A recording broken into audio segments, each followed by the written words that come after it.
We're Okay. live. Hi, how are you guys? Perfect. Hello, So hello. Hello. welcome to the event. Today is gonna be please complete. Yeah, today we are meeting with Okay. Tyler and Alex, and they're both Disney animators. They worked on Zootopia too, so we're going to kind of get a big peek behind the scenes about what it's like to work at a major studio. And I'm here with Manuela. She's an AnimSchool graduate, and I'll kind of turn it over to you, Manuela. Sure. So today's event is a live animation workshop where you really understand what it's really like to work behind the scenes as an animator in an actual production, like from two great animators, as Jesse said. We'd also love to hear questions throughout the stream, so you can feel free to drop your questions in the chat, and we'll go over it at the end. But yeah, today we have two incredible Disney animators, Tyler Mann and Alexander Rivera. They will be sharing their insights about Zootopia 2. And yeah, like if I'd love it to hear more about you, and if you can give us a quick introduction, that would be great. Yeah, so Tyler, tell us a little bit about yourself. Hey, yeah, I started learning animation from AnimSchool in 2019 of April. I kind of had like a big switch in terms of what I wanted to do for my career. I went to school for business economics, so nothing to do with animation, and then I worked at a health insurance firm for a year, and I always could draw to a certain extent, so that was kind of always like tickling the back of my head. And once I started doing it more in college, I realized like I actually kind of want to pursue this, but I don't really know how. And so, kind of got lucky with the timing in terms of one of my neighbors moved, and a couple moved in, and it was a story artist at DreamWorks and an animator at Sony. So it was the perfect time for me to ask them, like, how do you learn this stuff and where can I go? And she told me there are schools online, AnimSchool, Animation Mentor, all this stuff. They're all great. Go check it out. And so I was researching stuff, and the showcase for AnimSchool was what really attracted me, and the rigs, and specifically Ignacio, and it looked exactly like what I wanted to do. I was like, that's exactly what I want to do. I'm gonna learn that, and I'm gonna quit my job and do that stuff. So I went to Anim School. I did the whole program, and then I finished in 2020 of December, and my instructor at Anim School, my class 7 instructor, Mitch Yeager, actually was a supervisor at Sony, and he asked me, we're hiring. Do you want to work at Sony on Hotel Transylvania 4? Yes, of course. So then I went to Vancouver and worked there. It was a little bit tricky because it was during the pandemic. So it was March 2021, and the border was closed, so I had to like do all this stuff to get there. And then yeah, so I worked on Hotel T4, and then um, once that was done, it was kind of like stay in Vancouver alone and go on the next film or not. And I chose not to do that because I was again stuck there by myself, and I wanted to see my family and try to plan my life to be a little bit more my speed. And so I came back, and then I did some freelance stuff. And then Disney was hiring, so I just applied on a whim, and they called me back, and I started at Disney in October of 2021 on Zootopia Plus, which is a short, and then did Strange World, and then I worked on Wish, and then Moana 2 and Zootopia 2. And um, somewhere in the middle there, I started teaching at Anim School. I taught at Anim School for 2 years for class 6 facial performance. So I kind of have the experience on both ends, being the student and then also being the instructor, which is really cool. And yeah, that's me.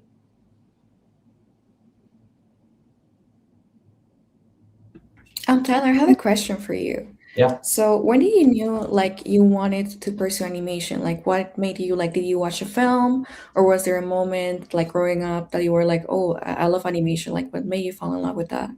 It was sort of, there was two things. One was kind of like this slow burn, like almost Karate Kid Miyagi type thing, where I didn't know it happened to me until I like looked back and realized it did. And then the other one was kind of an instant thing. So the instant thing was in college. So again, I was going to UCLA for business economics, and um, it's a quite competitive program, and friends around me were taking electives, and my major didn't really allow any room for that. So I was kind of getting a little bit of FOMO, and just wanting to have some type of fun class because it sounded great from hearing my peers taking these electives. So I saw an animation class um, listed, and I thought, well, I can draw, so that sounds cool. I've never thought about animating because it seems too challenging. Like I've always, whenever I want to draw something, I draw, one pose or one image or whatever. Drawing it in motion, that sounds way too hard. But why not try it? So when I did that, I realized like, oh yeah, it takes a long time, but it's not as difficult as I thought it would be. It just takes a long time. And so that kind of hooked me where I was like, I don't know if I want to do this major anymore. But I had to finish the major because I was already like, this was in the end of my junior year. So I was going into my senior year. I already had internship lined up. And then once I did the internship, they offered me the job. So it was like ready for me outside of college. So I couldn't just pivot out. And so that was kind of the first thing that just like really sent me over the edge of like, okay, I actually don't want to do this stuff. I want to do animation because the class was really fun. Um, and then the slow burn was like when I since I've been a very young kid, I've always loved watching movies, and I've always loved acting and like impersonating actors just to see if I can like do the same thing. Like Jim Carrey was a huge inspiration to me when I was a kid. And I always just loved that movie, everything about movies and acting. And so when I started pursuing animation, I realized like, oh, we're not just drawing, we're actually also acting. There's a big performance aspect in animation. And I have like this library of movies and acting and references in my head that I can, oh, this shot would be cool if it was similar to like this, or it's like there's just so much uh, info I've gathered over the years of just watching movies that have added up in my head over time that I can kind of like get inspiration from. So those are the kind of the two things that basically sent me into animation.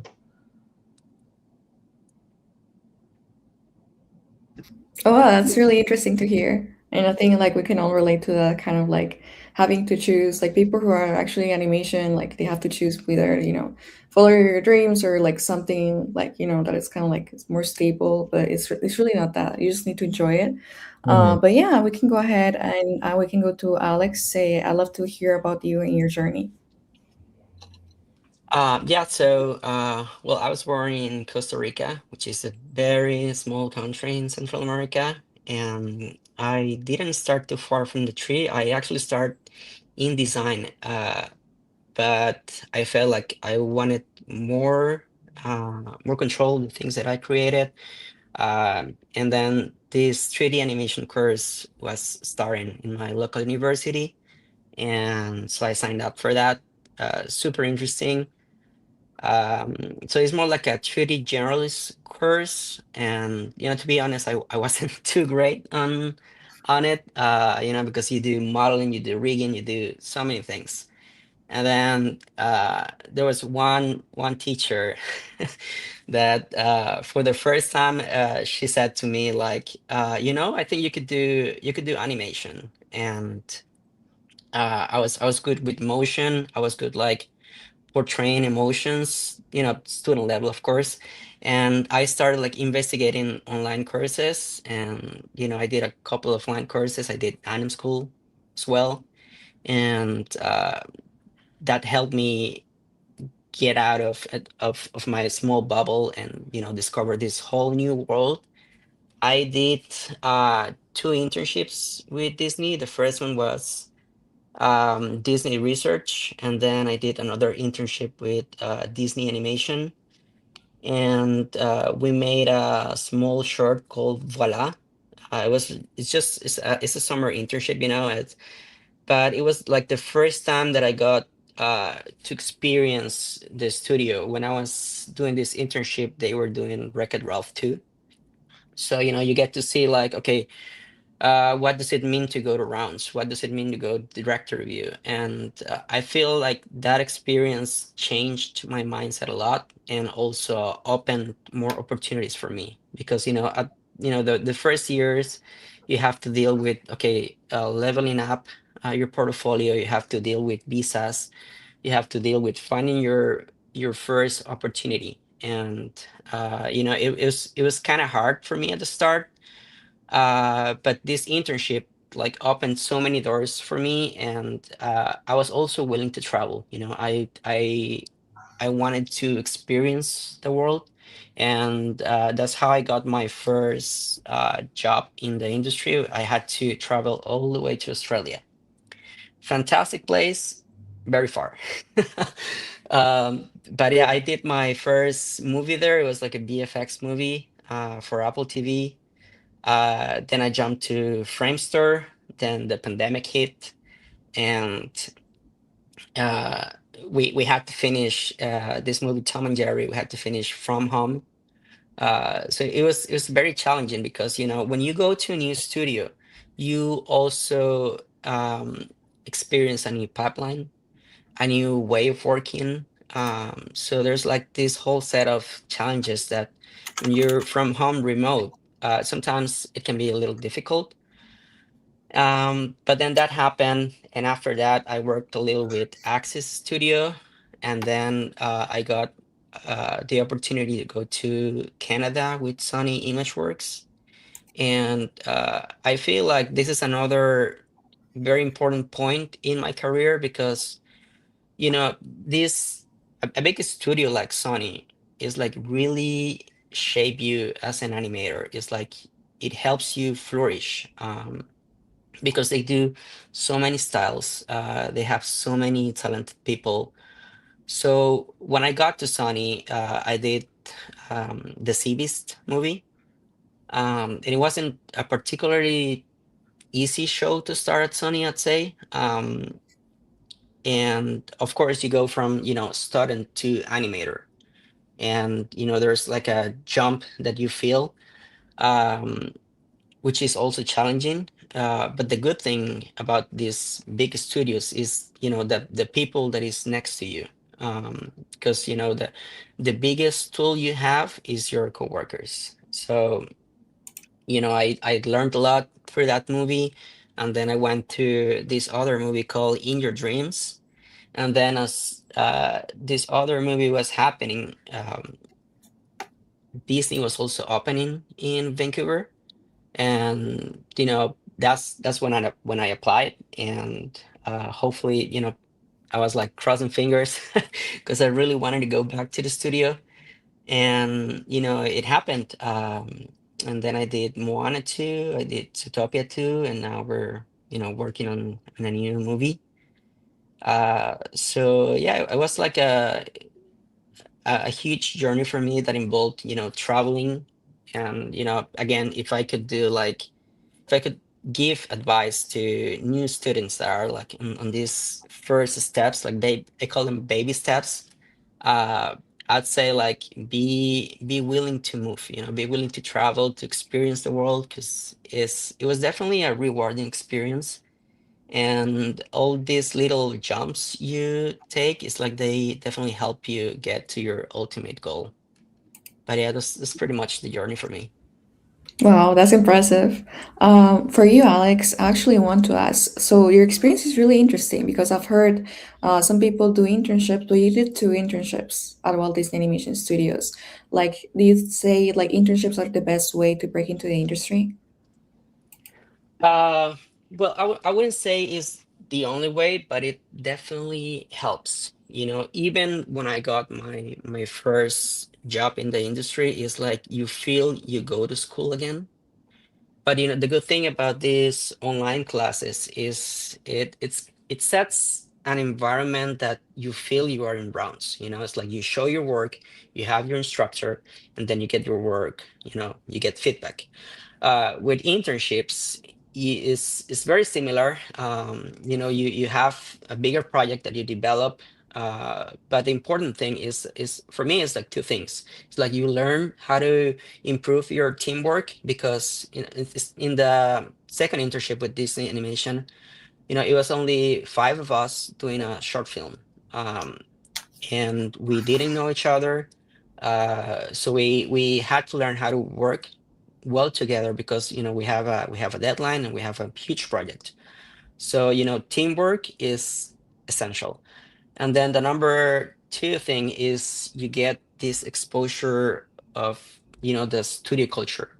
And you learn not only how to animate, but you also learn how to be a person, you know, like an animation person. You learn like all the all the passion that it's in the air, and it's very contagious.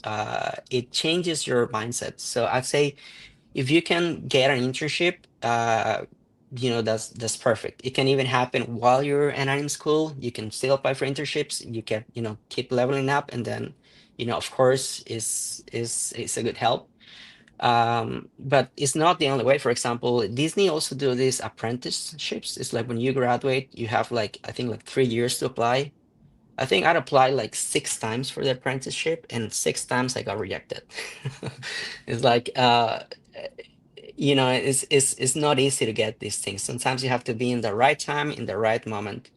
And rejection I feel like is just part of the process. It sometimes it means that you have to adjust little things. The important thing is like every time you show something different, you know, something new that shows progress, that shows, you know, who you are as an animator. What I like from Tyler, for example, is when you see his work, it's like you can see his identity, his brand. You know, when we get to see his work, and Tyler, what I like from your work is all the little bits, the specific bits, the little mannerisms that you manage to put in your shots, that speaks so like how you do your research, you know. And maybe later in the talk, we can talk about workflows because that's Yeah, something that is very, very interesting. And I feel like, you know, we can both share insights.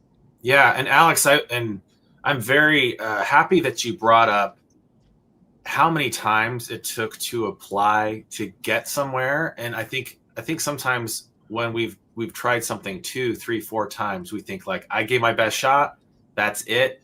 And one of the things that's helpful about studying with other artists and getting to know pros is that they know the difference between like a pro and an amateur is that a pro knows that they have to keep adjusting their approach and that you just keep refining, and then also understanding, like you said, there is a little bit of luck in terms of timing. It's networking, it's understanding the value of your work. And so for you, Alex, and for Tyler, I know that you've done a lot of that work of just really honing your skill and honing your network, and just I always like to say, people say, oh, you're lucky. Well, I believe that every time that you applied for an internship or a job, it was you putting a little luck token in. It's kind of like a lottery. And the more times that you do these, you put in some like more luck, that's what's happening. And so that was really good to hear in terms of people say, how do I break in the industry? I think it's that there's not just one way. You have to have a lot of methods. And I also am very, very excited to have both of you on, but especially I think we're excited to see the stuff that Tyler's going to show to us today, because as someone who is a huge fan of animation and who has kids, seeing Zootopia in the theater, which is a beautiful, beautiful film, and one of my favorite concept artists ever did most of the character kind of amazing stuff, which is oh shoot, what's his name? Like the best, he worked on Wreck-It Ralph. Someone help me out here. Corey Loftus. Yeah. So Corey Loftus is, I think, in my opinion, the greatest kind of animation concept artist working today. And so I have like all the art of books that have the Corey Loftus drawings. And what I think that was so cool that I noticed in Zootopia 2 was some of the scenes or some of the exploration that Corey Loftus had for Zootopia 1, I felt like were unused things showed up in Zootopia 2. And the through line there is that my favorite new kind of character that showed up was the Lynxley family. And anytime any of the Lynxley family was on screen, I was hooked. They are so fun to watch. They're so amazing. I actually think the best character, most interesting character, is Andy Samberg's character. And then I've been watching Tyler for years, and when I made the connection that Tyler had done a ton of stuff with the Lynxley family, I just lost it. And that's kind of, I think, the impetus of us doing this live stream is so that other people really know, like, what it takes to animate something so awesome, like all the pieces. So we're really excited. I'm so excited to learn more about what Tyler knows about working on such a cool character and like the Lynxley family. So if that's okay, Tyler, we're gonna kind of turn some stuff over to you. And I didn't introduce myself. I'm an artist director at AnimSchool. Another thing I really am excited to talk to you guys about, I teach digital painting classes, and I hope that Tyler can show some of his other stuff. And I'm a big believer, this is not a requirement, but I think that if you can learn how to draw and to paint, it's going to make you a better animator. It's not a requirement if you're doing 3D animation to be an artist or to paint. But I'm hoping that, I think Tyler and I have the same mindset, that it's a huge, you talk about everything you can do to have that edge to get into this industry. And I think Tyler and I both agree that learning how to draw, even with AI, everything else, is like a superpower, and you should not neglect it. And so with that, Tyler, I'd love to kind of turn that, talking about your whole experience, especially in Zootopia 2. And let's really focus today. I think let's look at this workshop today. Let's really focus in on the Lynxley family and looking at it from that lens, because I think let's really focus on that today. Yeah. Okay. Sounds good. So yeah, go for it. Let's get we're gonna show your screen here. Okay. All right, and then here we go. Let's see. Hold on. Let's see here. Pull this over here so I can see. Okay. Yeah. So okay, I'll just play this for right now. It's just one of my shots. So yeah, as you're kind of getting these up, like, oh, sorry. I'll start. I'll shut up and you maybe start over. I ruined it. Maybe start it over. I'll just let it run. Yeah. Okay. Cool. I forgot about this whole thing. Here I could.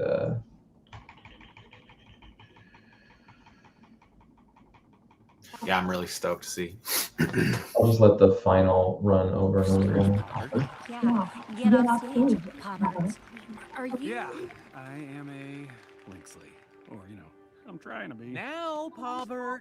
Come on, Poppy. I get. Stage Pobbert. Yeah, get off stage, Poppers. Are you? Yeah, I am a Lynxley, or I'm trying to be. Now, Pobbert. Come on, Poppy. I get. Stage Pobbert. Yeah.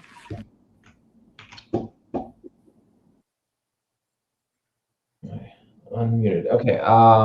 Yeah. So I could show you like the layout and the rest of it too. Yes. Maybe before you do that, Tyler, just so that we know, can you tell us as you're kind of showing us here, what characters you worked on, kind of what were your kind of main things that you were in charge of, and especially with the Lynxleys? So I basically did all the Lynxes and Judy. So I did not do any of the background characters here. So just these three right here. And then I did do the background characters here, but it's super quick. And then obviously Pobert and Judy. And then again, just these 5 right here were the ones that I worked on. So cool. But this is what it looked like beforehand. Yeah, get off stage, Robert. Are you? Yeah. Now, Robert. Come on, Poppy. I get. Stage, Robert. Yeah, get off stage, Robert. Are you? Yeah. Now, Robert. Come on, Poppy. I get. Stage, Robert. Yeah, get off stage, Robert. Are you? Yeah. Now,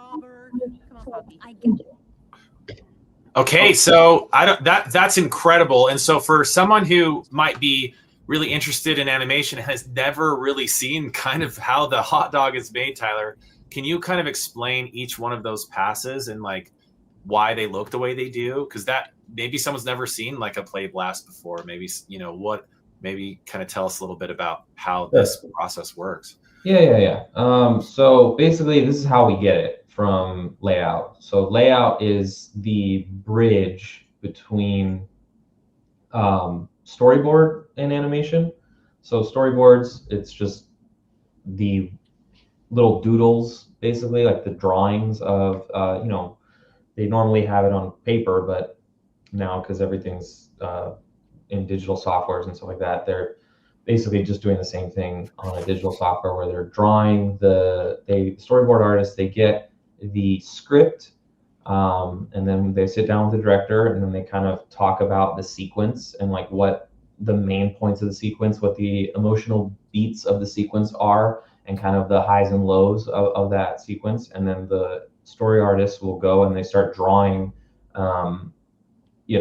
everything. So the story artists are controlling so much. They're controlling like sets, camera angles, compositions, focal length, because they determine how close and far the characters are from the camera. Is it a super long lens or short lens, whatever it is? And they basically create everything, and then they show it to the director and the editorial team, and then they kind of cut it up and shorten stuff here and maybe add this shot isn't quite working. Let's change that shot. So they'll go draw another one from maybe a different composition or angle or whatever. And once they narrow that down and they like the sequence on how it is, they need to get these drawings into the 3D assets. So then layout comes and they basically build the sequence in the 3D software. They bring Nick and Judy into Presto and they bring the assets, the environments, all the characters, the background characters, they bring it all in. They set up the camera angles to match sort of the boards. Maybe it's not one-to-one, but they kind of get the feeling of it to make sure that like the characters are tracking properly across the sequence and nothing's confusing, and everything still makes sense. Because sometimes the story artists, they'll do some little camera cheats where it's like, oh, that is, if you think about it, that wouldn't work in one camera move, so we have to kind of cut it up into 2 shots. How's that going to work now? And so layout does that, and they get the focal length and all the camera stuff locked down to make sure there's no jarring camera moves or anything like that, and everything's pleasant to the eye. Then it comes to animation. So once it comes to animation, you have the heads of they basically, and the supervisors of this sequence will cast out shots. They'll like chop up packets of the sequence into these chunks, and they'll give it out to animators. And then once we get it, we have an issuing where we sit down with the director, they play layout, what I just showed you on screen, and then the director explains to the animator what is happening and what the emotional beats are, what's critical in this shot, like what's the importance of this shot, what the characters are thinking. And that's your opportunity to ask any questions you want. Like if you already have an idea, you can ask them like, this is what I was thinking.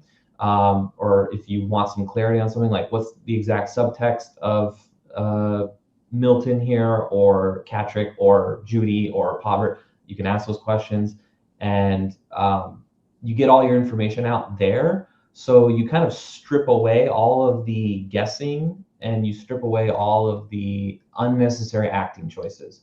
So if they're like, Milton is super serious here, or Milton is, you know, kind of like an old jolly guy, that's two different acting choices. If I didn't have that issuing, I may have picked Milton super serious here.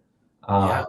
And really quick while you're talking this, so we can see, can you just pause it and just show a frame of layout? So as you're talking, we kind of see. So find a kind of keyframe here as you're talking. So people are understanding. So you are getting the layout, and then they're going to give you all the sound. They're going to give you the direction. Then this is your time to ask the questions. Okay. So we're there. Yeah. Keep going. Yeah. So I actually animated a sequence of Milton, Catrick, and Kitty before this that happens after this scene in the movie. So I animated that one first. And that's when Milton is, I actually don't have that shot in this setup right now, but that's when Milton is basically like, he's talking to Windancer in his like chambers, and he's like, we're gonna get that fox and that rabbit, you know, like, do you know how many mayors they've already destroyed? So Milton's super serious there. And that was one of the first shots of Milton animated on the film. So that's kind of all I had. So if I were like, my instincts going into this were just kind of have him like, he doesn't really, he's like this elite high status. He doesn't really care about anyone around him. He's just like, I'm, you know, this grumpy old dude who just cares about power and money. That was my instincts. But then when I went into issuing, they were like, oh, he's kind of like jolly and happy here. Just like this old man who just is enjoying life. Because they kind of wanted to hide the ball a bit for when you see him, you know, actually evil. So that's why issuing's great, because I would have picked the wrong instincts. That's great, because you're given something, you might not see the whole bird's eye view, and just in the production, right? Like you said, the lead artist, your lead artist, they're being given chunks of these scenes, layouts giving you this. This is the time to ask all your questions. That's perfect, because you go, oh, cool, this guy's the bad guy. It's like, yeah, but we don't want to know they're the bad guy yet. So you've got to like make sure that the emotion is correct, and we're not like giving anything away. And then in terms of you know, you're being given, how are you given the audio from the character? So let's talk about, you know, I don't know if you can scroll a little bit forward where you get to Andy Samberg's character. So I'd love to talk about this, because I think, to me, this is the standout performance in the movie. I think it's my favorite thing in the movie is Andy Samberg's character. Very, very interesting. So I was wondering, like, when you first were given this character, what were the notes that they gave you? And then what did you ask the director? Like, what were you know, how did you understand this character? Yeah. So, okay, I have to like pull things out right now. But you got to pull from your memory. Like when you're first given, that's what's kind of cool, is when you're a lead animator on a major, you know, character. Yeah. What's the first impression that they give you right here, you know? Yeah. So Pobbert was actually one of the last characters we animated, because they still were trying to hone in on him. They couldn't figure it out until the very end. It was kind of like, obviously we want to feel bad for Pobbert here. And this is actually the only moment in the movie where we have one chance to show that the Lynxley family doesn't like him. And so we have to make sure that like Pobbert is kind of like this goofy, lovable guy. And then Catrick's going to basically shove him out of the way. Like, you're worthless, get out of here. And basically this whole sequence leading up to it, it was, Jared specifically said, if Nick and Judy never met, Judy would probably partner up with this guy. Like Judy and Pobert would kind of be a team. So he should be kind of drawing Judy in a little bit in terms of his charm. So I think that's kind of the main thing that I can remember from this packet. Andy Samberg just did such a nice job with the voiceover, so that helps me a lot when I hear I'm trying to be, like, just the way it's coming out of his mouth, like I can hear it and just know, like, that's not a regular I'm trying to be. He's talking out of the side of his mouth. I can just tell, like, his teeth are closed just by the sound. So that to me as an animator is already like juicy. So I'm very excited to get into that. And that's kind of where I had the thought of, like, doing that move where he's kind of unsure and he's just like, I'm going to do the best I can type thing. And that's also kind of playing into that, like, goofy charm to him. So yeah, that's kind of how this shot happened. And then, and if I may kind of talk about that process for those of you who are interested in this kind of pipeline, which is being used across all the major studios, about how you build a shot. How do you learn how to do this kind of thing, right? Like, how do you learn this whole pipeline? Like, how did you learn it? And like, how are when you have someone like Andy Samberg, who's the super celebrity, how do you learn how to embody that character yourself? Like, how much of, like, the merging of Andy Samberg's voice and your own performance, like, how do you make those happen, and how do you learn how to do that? Yeah, I think that's a very, very interesting question. I think it actually kind of matters based on the animator. I think everyone has, like, different ways of navigating that. Like, there's incredible animators who do not use reference or draw, and they just pull it right out of their head. It's like, how are you doing that? Like, and then there are other animators who will thumbnail and they'll draw stuff. And so they kind of will draw, like, they'll hear the audio. I think overall, all of us kind of have the same overarching theme, which we have different methods, but we're always going for, like, the feeling. So it's like the feeling is almost like just an instinct of, it's not like formulaic or exact. It's just, you hear something or you see something and it kind of gives you just a feeling, like almost as if you're squinting, and you're looking at something. You're not seeing it clearly 100%, but you can kind of get the essence of something. So for me, like I said, I kind of was super into acting as a kid and impersonating actors, and something that I always did with friends. We'd always just impersonate lines from a movie. So when I hear a line, it's almost like I'm trying to reenact this line with the inflections and the cadence of the line. So I get the voice audio and it has a feeling to me. And I will then go and try to recreate that feeling in the reference room. And I like reference, especially when we have very limited time, because it kind of gets me to a good starting point quickly. But then there's many times, like, I can show another shot where there was no reference possible for this run of shots. But yeah, so I like to lean on, like, acting more, whereas some people might lean on their 2D drawing skills. So they'll just, like, that, I'm trying to be like that line, like, what does that feel like if I drew it? So then they'll draw it out, and then they'll just go through maybe like 5, 6, 7 drawings of, like, on their paper, just thumbnails. Okay, that's the right pose. That feels like that to me. And so, yeah, I think that's kind of how we navigate that. But in terms of the pipeline, I think basically AnimSchool taught me how to do that.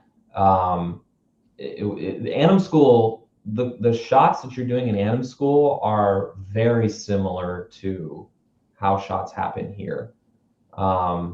It's pretty much identical. Except you as a student, it's a little bit, it requires a little bit more work because you have to pick the audio, whereas here you're given the audio. So as a student, you have even more freedom to do whatever you want because you can dictate which audio you want to use, how long you want to make it. In a studio, they're like, this is how long it's going to be. Is this audio? You got to make it fit in this, you know? And that comes from editorial and the constant nuance editing that they're doing over and over again. They got it to a certain, again, feeling because they don't have the animation. They just see boards. So they're feeling it out with these still images. And so, yeah, as a student at AnimSchool, it's very similar. Like you get this shot, you do a blocking pass, well, you create your own shot, you create your own audio, and you create your own camera angles. And then you animate it and you show it to your instructor. I show it to the directors. They give me feedback. Instructor gives the student feedback. And then it's just pretty much that until the shot's good. And then, yeah. You're muted, Jesse.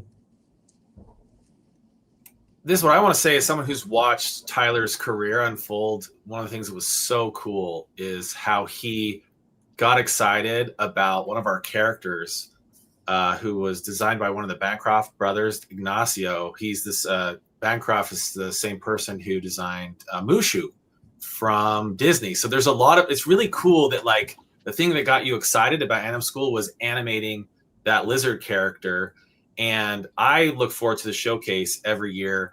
And the year that you did Ignacio is one of my top, it's in my top 3 shots of all time. Tyler, if you guys go look, I'll try to find it here, but I don't know if you can maybe pull that up, Tyler. I don't know if you're able to while we're talking about it. Is Tyler did this amazing shot of our character, which we provide these cinema quality rigs at AnimSchool for you to get your reel to apply to jobs with. Tyler did this amazing animation with Ignacio in an arcade, and it's still like one of the coolest things I've ever seen a student do. Yeah, give me a moment. I think. Yeah, and then Manuela, like, can you maybe explain how that works too? Like, as a graduate at AnimSchool, like, how does it work, right? Like, we're talking about, oh, we want to work in the industry. But you know, how do we apply? So like, how does it work in terms of like getting these shots to your reel? Like if you're a beginner and you've never done animation, like it's probably pretty intimidating, right? To see these like fully fledged shots. So like, how did you get started while he's finding that Manuel at AnimSchool, having not necessarily done animation before? Like, how is that for you? For me, it was kind of overwhelming at first. I'd say it's a lot to start, like when you start learning, like you have like all the animation principles and everything. But I feel like the structure is very well done at AnimSchool, which makes it like they give you like a step to step, so it's easy, and you have like always have an instructor. I actually had Tyler as my instructor for my facial performance class. But they teach you everything about the workflow and you just get used to it. It's a matter of keep going and class by class, just doing it the best you can. And as he's pulling that up, because you took Tyler's class, like, can you guys kind of maybe talk kind of what was it like teaching Manuela, Tyler? Like, how do you go from like student to work in the industry to teaching, like, and then how are you mentoring like other people into this? Like, how does that all, I don't know, I'm more just like, this is so interesting, like how it's like all helping each other, right? Like you went to AnimSchool, you got in the industry, now you're helping others get into it. What's that been like for you, and specifically like talking about Manuela and others? Yeah, so it's like you basically just, you learn how instructors teach to you. You realize they have different styles and different methods of teaching, and then you kind of formulate your own, and then you sort of provide information, and then as you're working in the industry, you're learning even more things, and you're learning things from other professionals and animators who inspire you, and then it's kind of like well, here's things that I didn't learn about that I kind of want to share. And so I feel like that's kind of how I did it. I just basically was like, if I was a student, this is kind of what I would like to hear from an instructor. And so and I just thought it would be cool to, teach students animation, because I was on the other side, and it helped me so much that it's like I kind of want to give back in the same way.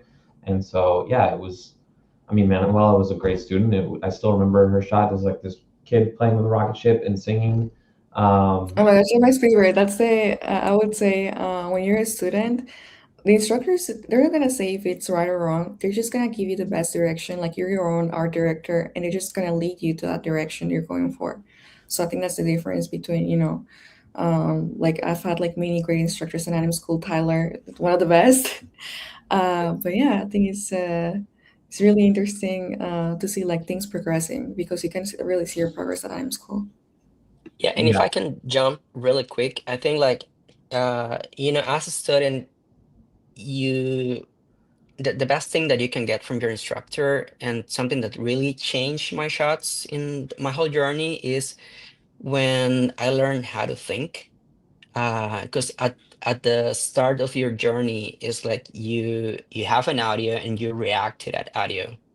Uh, but as you get more instruction, as you get people with more experience, you start learning things about like subtext, like what's happening behind the lines. What's the real truth of this shot, and then you start digging deeper and asking yourself more questions, and these questions help you avoid cliches, or help you to be more specific, more like your shots. They don't have rigs anymore, they have characters. And something cool, for example, from what Tyler just showed in Zootopia, is like when you see the layout, you just see like three rigs walking through the screen.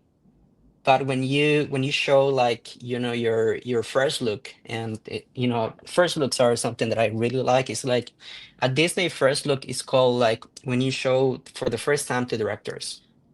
And Tyler, to talk a little bit maybe about your workflow and what is a good first look for you. And because when you first see these three characters coming into screen, you get to also experience a little bit of them, and you only have so much time to show like personality, like you have to show intention. So I'm just very curious of how you think when when you get your debrief from your director and all the way to this first look, because I feel like there's an ocean that yeah, happens between these two. yeah. I'll just play my first look for a second. So this is basically the first thing I show the director. You can watch it real quick. Stage Poppert. Yeah, get off stage, Pobbert. Wait, are you? Yeah, I am a Lynxley, or I'm trying to be. Now, Pobbert. Come on, Poppy. I got.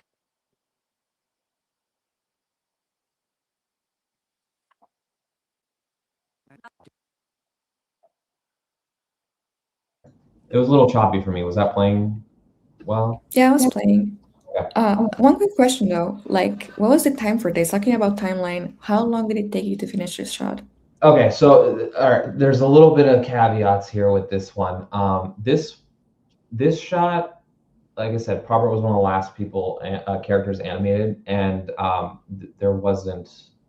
We were in a very tight time crunch for this one, and I had another packet of Pobbert as well, which I could show, and they were kind of like on top of each other. So I had to turn these around faster than they would normally give us. And the reason why I'm explaining this is because I don't want to like scare anyone, like this is impossible to do in such a fast time.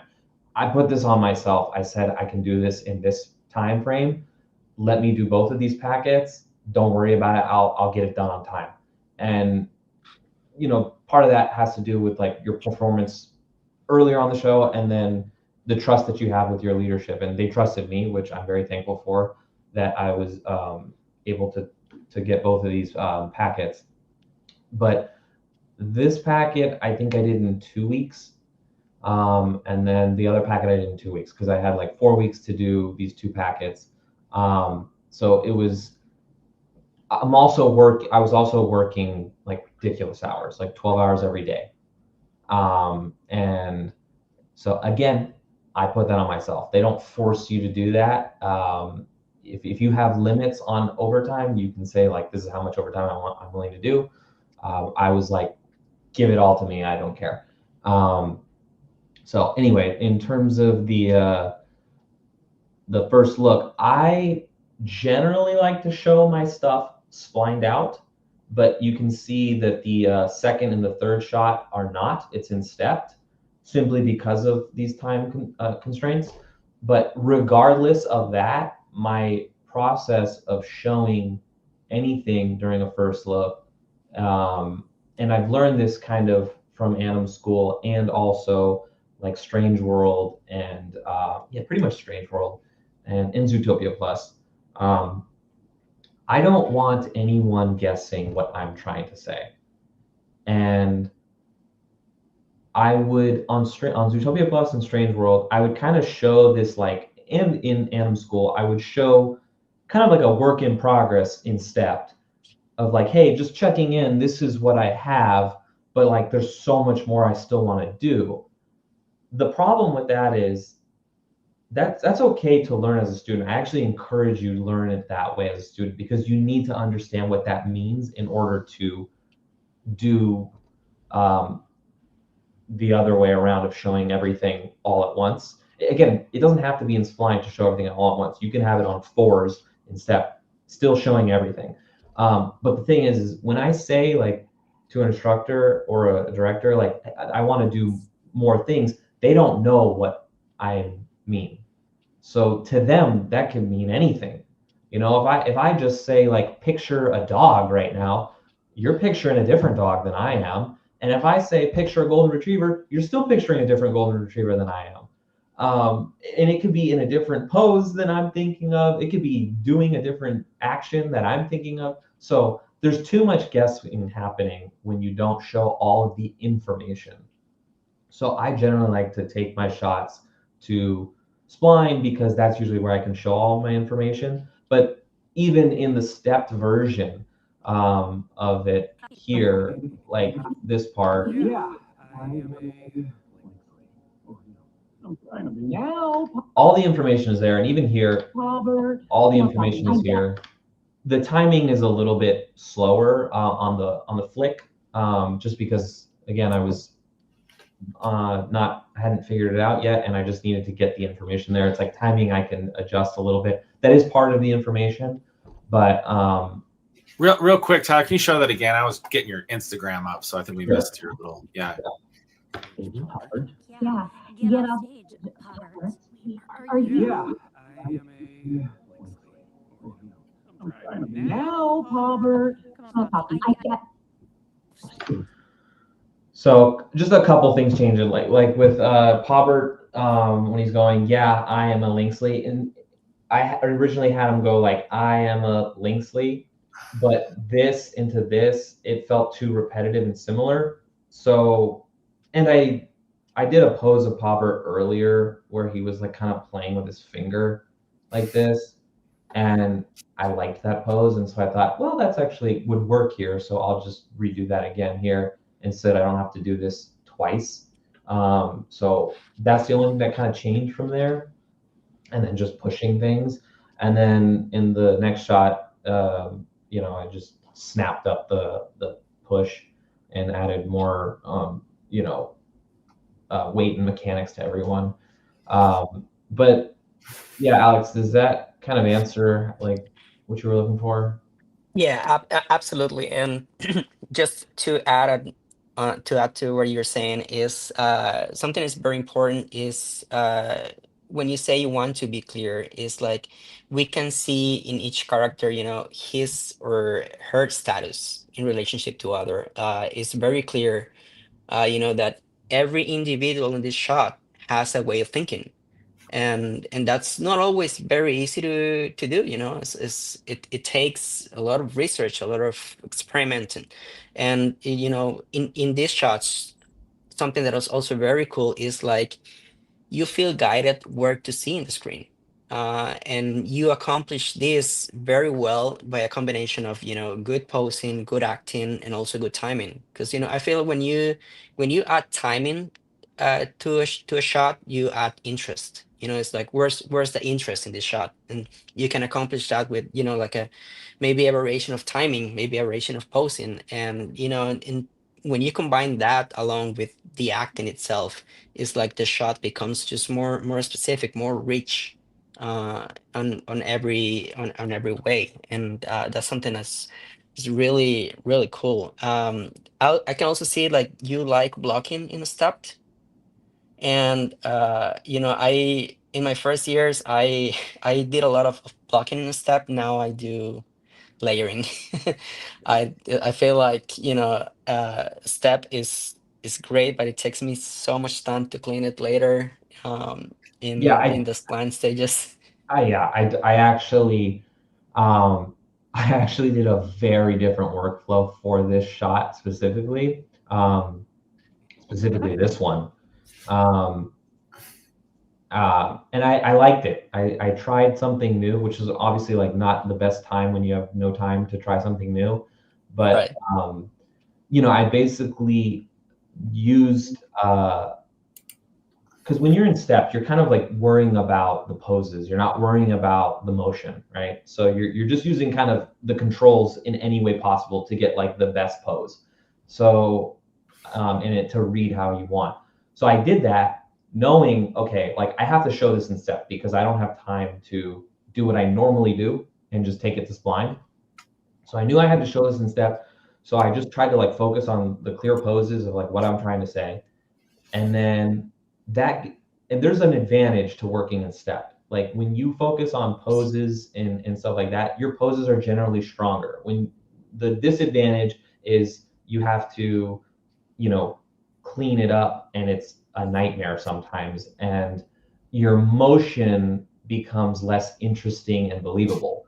It kind of has this like almost cartoony, like super like Looney Tune vibe to it. If you like push it too hard and you just kind of like snap into A, snap into B, snap into C. But then on the flip side, layering the motion's more interesting and believable and weighted, but then the disadvantage is it can feel soft or your poses are weak. So there's a balance in there, and how do you get that balance? And so I took the approach of, okay, I have to step this, I'm going to do that. Then I play blasted that out as a image or as a movie file. I put it into Presto behind the camera, perfectly flat with the camera. I took all my animation, I deleted it, and then I worked in Spline, pushing the curves into the poses that I had here, so it would have that like clean motion and that more sophisticated level of motion. And it was fun to do it that way. So, And maybe for both of you, for people who are just kind of like really excited, like, oh, I want to be an animator and I want to do that. And so some of these terms might be new to them. So could maybe, Alex, can you really quickly explain what we're talking about here about, layering versus, what is spline? Like, Alex, can you tell us really quick kind of what each of those things are called? And then Tyler or Manuela, like, people are like, hey, do you teach this method? Like, is there just one way to AnimSchool, or can you learn these different methods and why you do? So I'd love to hear, Alex, like really quick, let's rapid fire some of these terms like spline and layering and step. Yeah. Yeah, so a step is basically, as Tyler was saying, is you held your poses. So is you're trying to tell the story bits with the least amount of poses, because you want to make sure you're very clear in what you want to communicate. So step gives you the opportunity to focus on the main moments, because if you go spline, which is everything is already moving at the same time, it can be very distracting. So when I was a student, I relied a lot on stepped. The problem for me is like I was using every single control in the rig at the same time, and then splining that, which is basically the process from, you know, those held poses, they start moving. So your shot is only on once, you know, everything is moving at the same time. So it can be very overwhelming. What I do right now is like, you know, even if you are working directly in a spline, we have the tools to, when you hit play, you can say, okay, I want to play every 2 or every 3 or every 4 frames. So you get the feeling that the shot is in a step. But really, behind the tool, your shot is in spline, is moving constantly. But this method allows you to focus on a specific frames, so you can tackle, okay, maybe this pose is not as strong, maybe this area needs more crispy timing. So it's definitely an easier way to handle, you know, because as Tyler said, each method has its own you know, strength, but there's definitely ways to, you know, combine them. I think what you did on this Zootopia shot is very clever, actually, because you know, as you said, you know, the deadlines were a little tight, but you definitely want to retain like this feeling that you held your poses for a little bit. Sometimes you keep alive, sometimes you do like a quick timing shift just to add more interest. But yeah, I think that's very, very interesting to hear. Yeah, I think this is super, super cool for those of you guys who are interested in animation. It seems like you see that final shot that Tyler worked on in the movie theater, and it is just magic, right? It's just incredible. But like, I hope that you're seeing, you know, and there's a lot of steps, right? Like Tyler was talking about before Tyler even gets the shot. There's been so much thought work by the story artists, by layout, everything.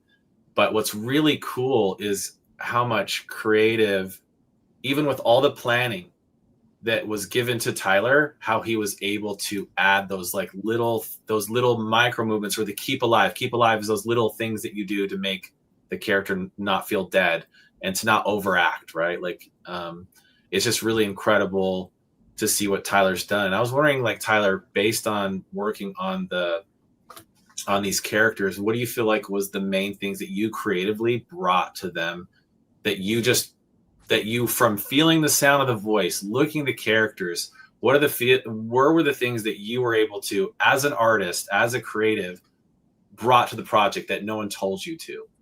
Yeah, I think real quick, I see a question that says, I thought Presto was a Pixar software. Yeah. Did they start using? Yes, we started using Presto. Just wanted to answer that one because Sure. Anyway, I think I would probably say the ear flicks on Pobber and all the Lynxes, because I have a test that I can show you guys. The ear flicks weren't. This was super early on, like before we started, and I saw Pobber in the VizDev art, and so that's just all like the concept artists, you know, like Corey Loftus, all that stuff. I knew, like, and also Nathan Engelhart, who's the supervisor of Pobber. Like, I love everything Nathan does. I love his work. It's so inspiring and amazing, and I always just want to learn from Nathan. So it's like, and I'm a cat. Like, I am cat versus dog all the way. I'm sorry. I love cats. My personality is a cat. Like, so That's when I awesome. see cats, I'm like, yes, cats. Nathan's the supervisor of the cat. Like, I want to be on the cat. Got it. So, I told them, like, I really want to work on this character with you. I'm ready to do some tests or whatever you need. And it was like, okay. And then Chad and Kira, the Hokas of Zootopia, they set up this like Anim Jam for all the animators to do tests. And so I got the Pobert rig and I did this test with him. And I just, from obviously owning a cat my whole life, like, you see these mannerisms that cats do, and dogs have their own mannerisms as well, and just animals in general, they have their own things. Let me you can just go back to the other screen, Okay. Jesse, and I will grab We this got here.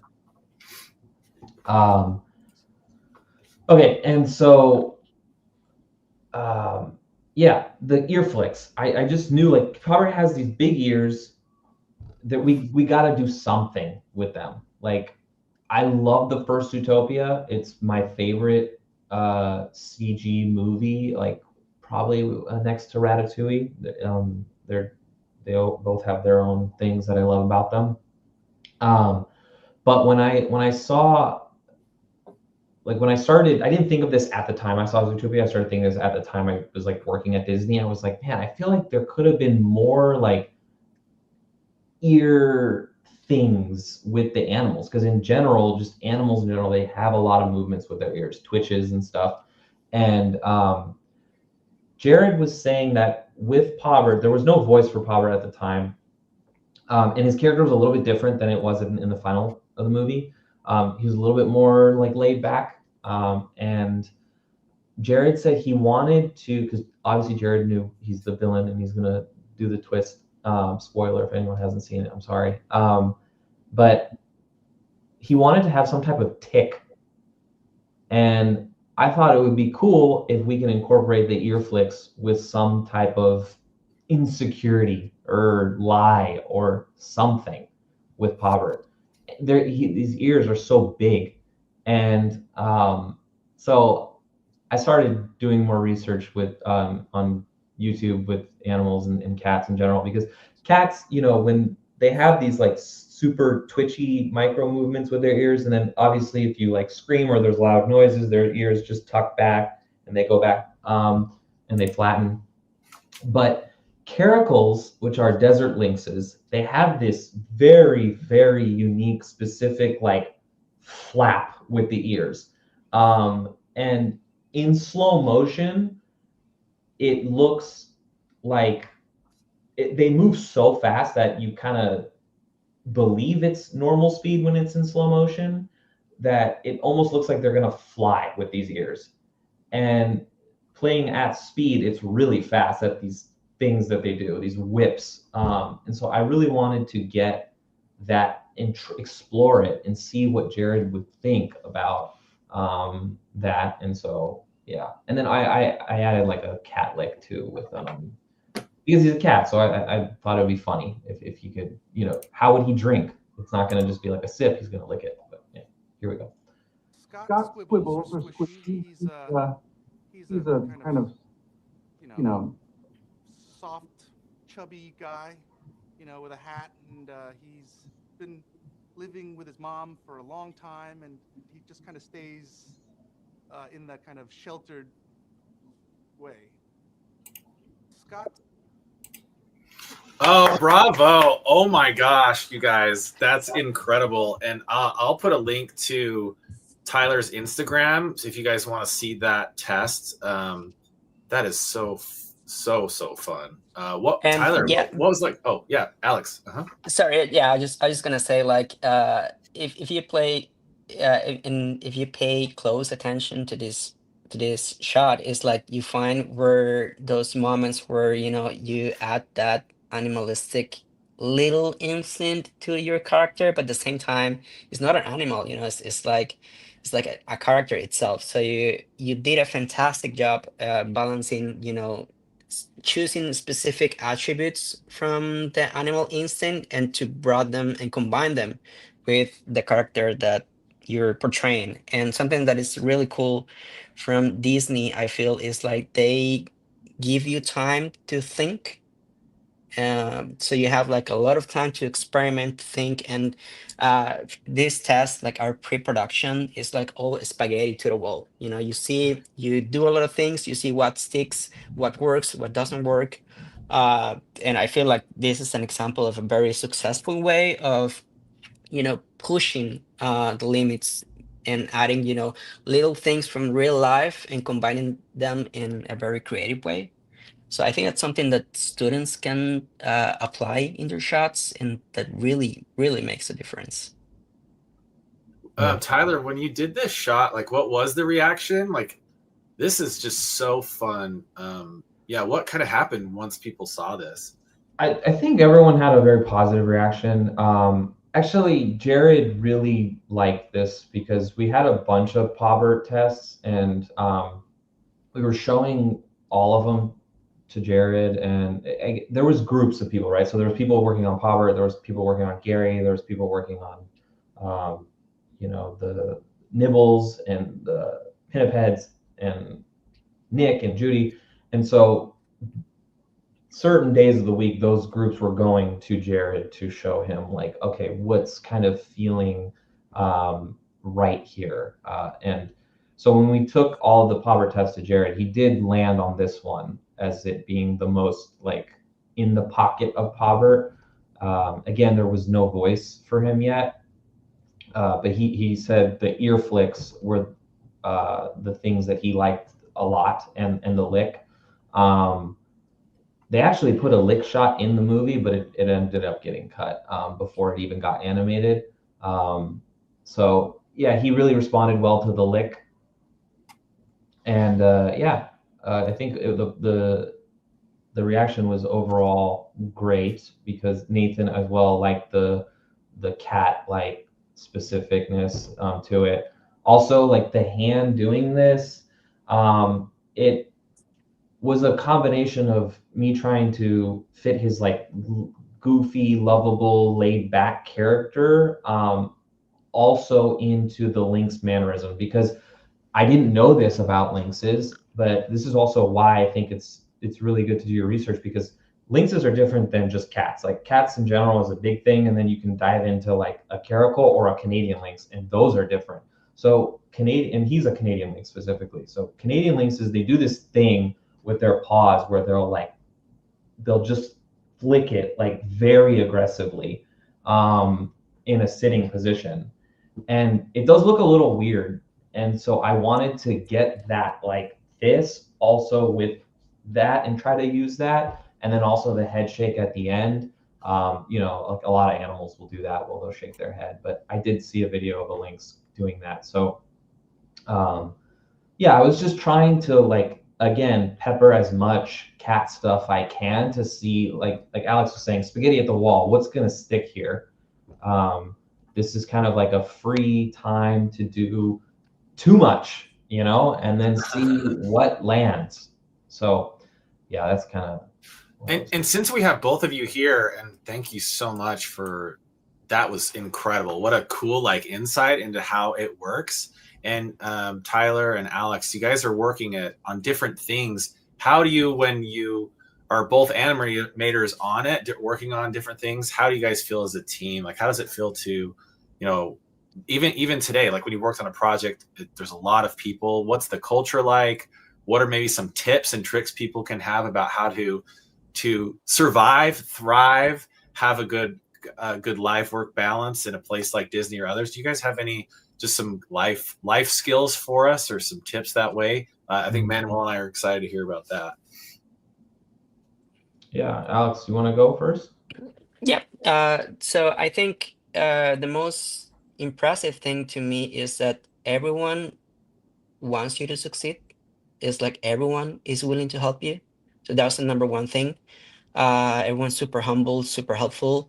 And then another very cool tool to have in the studio is like we're able to see every submission that artists are doing. So for example, when Tyler was working on this and then he submitted the playlist to review, I'm able to see it before review. So, imagine like all these fantastic artists just publishing different tests at the same time, and then you're able to see all this work in progress. It helps you like kind of gain like a more broad picture of what's being tried with this character.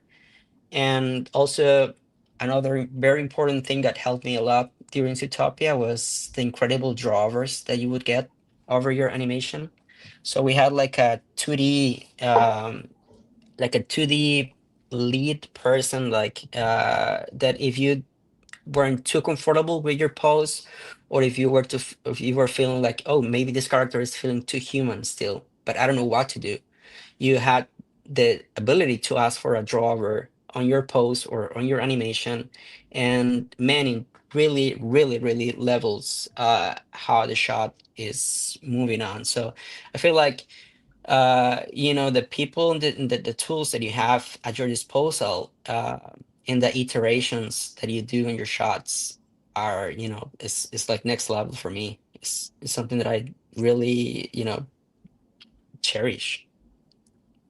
Yeah, absolutely. Yeah. Alex said a lot of great things about like everyone wanting you to succeed and help out. It's amazing. It's so inspiring to see like everyone doing what they do at their craft, and it makes you want to get better. Um, I think it's obvious. Like obviously, just you know how to work with people. That's a skill that is useful across any industry. It doesn't matter what you want to do. It could be being an accountant, a lawyer, a doctor, whatever it is. Like you're gonna work with people. So understanding that you have to navigate around that, and there's so many. Another thing that's actually really important is there's so many moving parts that you may not understand why something is happening, and it might be making your life harder for the moment, but in the grand scheme of things, it's actually happening because of this or that. And just understanding that it's like, again, we're this, we're a cog in this watch of many cogs making this watch tick. So yeah. And maybe here's the hard thing that people want to know is like, how do you guys think, or what have you guys seen in terms of breaking into it, right? Like, I think it is really awesome that you guys got into Disney, and I think there's a lot of people like, hey, Disney or bust. And I think Disney is amazing, but it's not the only studio. What would you guys give advice to people who want to work at Disney or maybe want to work there someday? Is it the only studio they can apply for at Pixar? I just love to hear your kind of point of view on what the right route is. Is there a right route to get started? What do you guys think?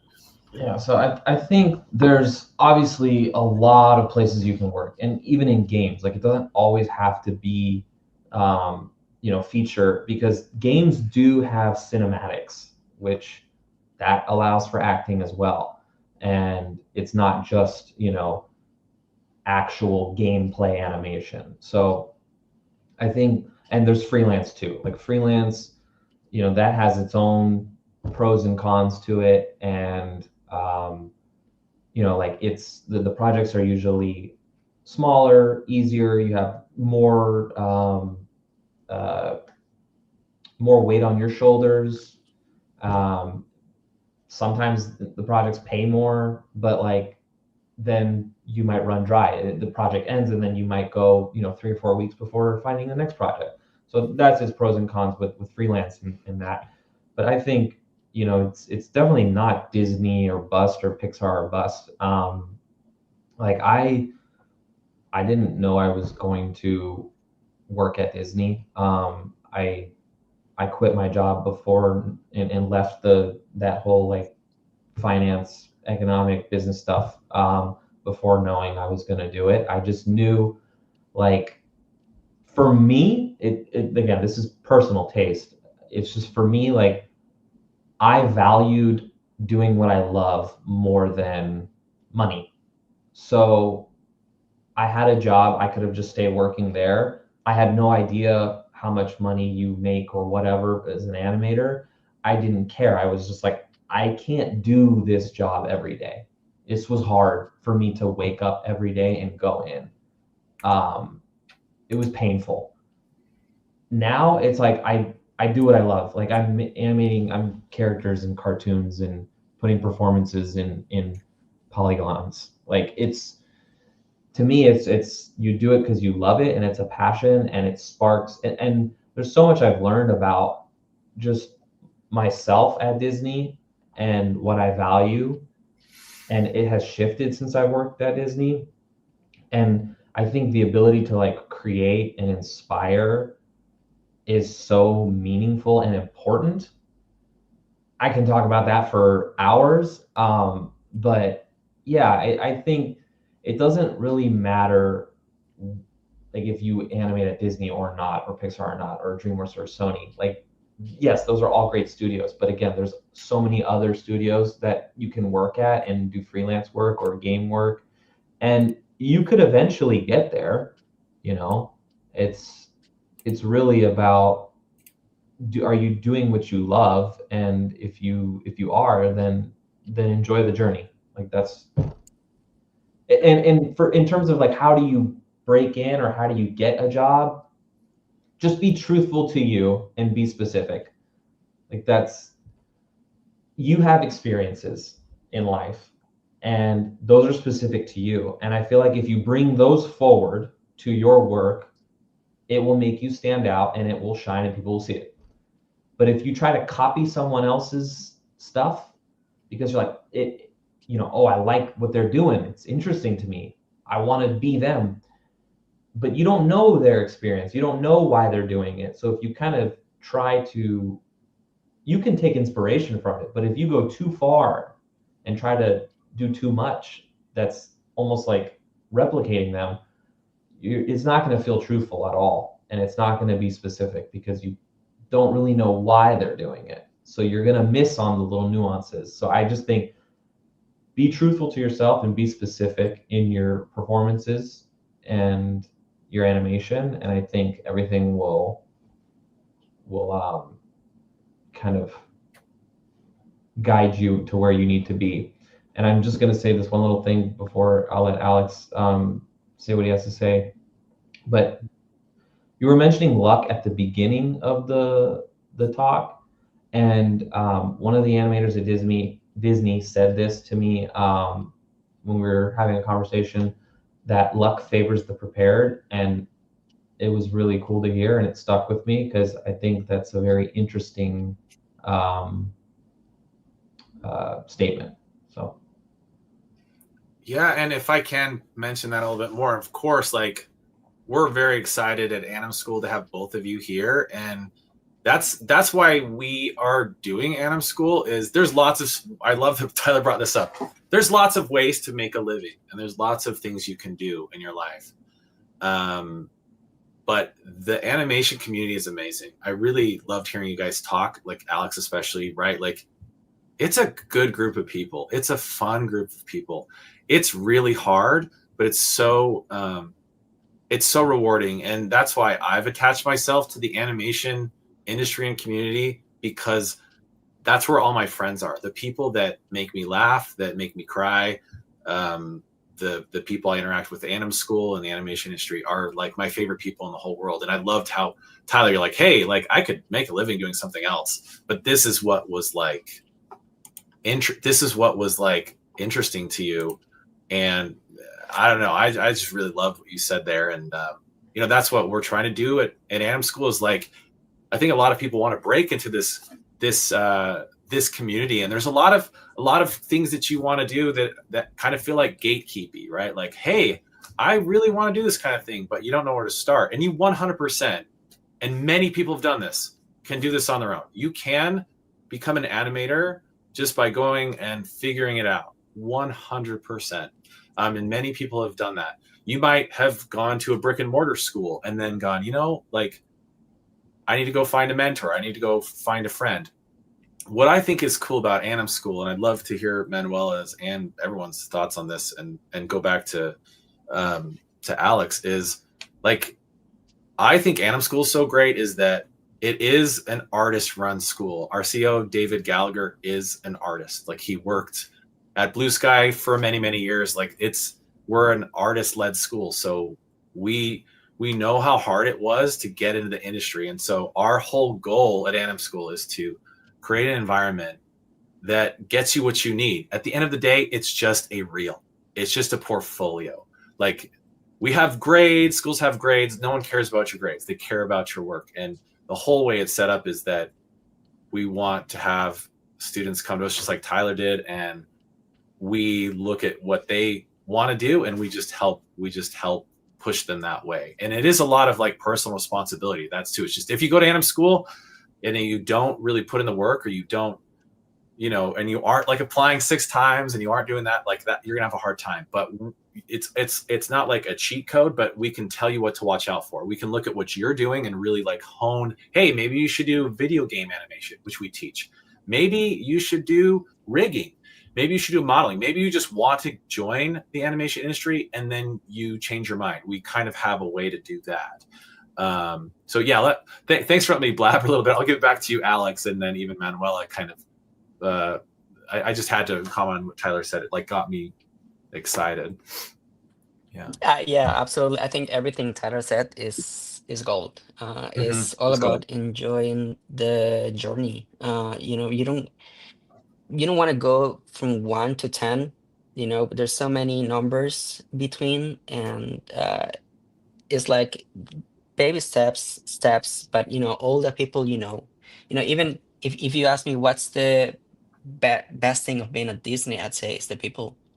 Is all these great artists that they share a passion together. I remember one time a colleague asked me, how do you stay motivated?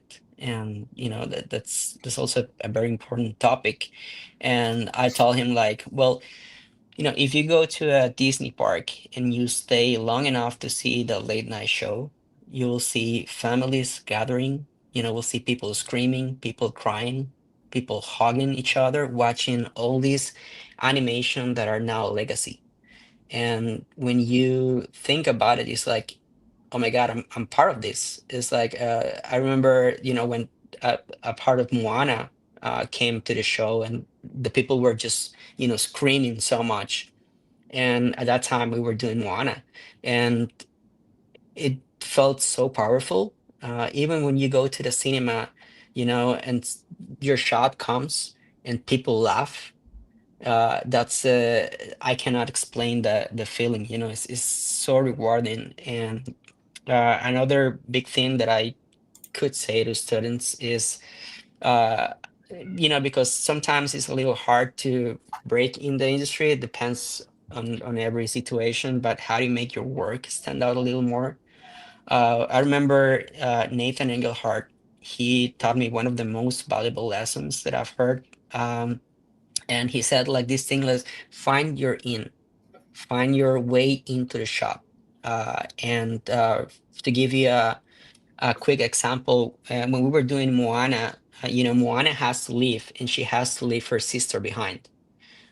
When we were doing that movie, my wife was living in another country, and sometimes she would ask, like, why do you have to leave? And if you think about it, that's very hard to answer. And Moana was in the same situation. And I remember I've got a couple of shots with her, and Moana was right next to her sister, and she just couldn't understand why do you have to leave. So I feel like my shots got a little bit more real because I was experiencing the same thing. So when you do the same thing in your work, in I don't know, man, it just becomes real for some reason. And then that's why all these Disney movies, like, they are so powerful to the people, because they go straight to the heart. But that's only because the artist has story behind. That's why it's so important to live, to experience life, to experience the world. The more you travel, the more people the more items you can grab and steal and bring them to your work, and to really take it to the next level. It's awesome. And Manuela, yeah, I'd love to hear your thoughts on Well, I'm very inspired. It's amazing to hear. I feel like one thing that's very special about the animation community is that everyone is in the animation community because they want to. They love what they do, and it really shows. What Alex was saying, like about like relating to something and putting your experience into it. I feel like that's what also make like movies so special. Like each animator puts a part of their life or something they relate to, like their personal experiences into it, and that's what makes it special. And I think it's a great way to stand out. I would like to ask you, like Tyler and Alex, do you have like any final advice on how to stand out to studios, or how to actually get the dream job? Yeah, like I said, just being specific and truthful to you, bringing character specificity to the center of your animation is definitely going to stand out, and putting yourself into your shot some way, somehow, that will stand out for us. We see that stuff and we can tell.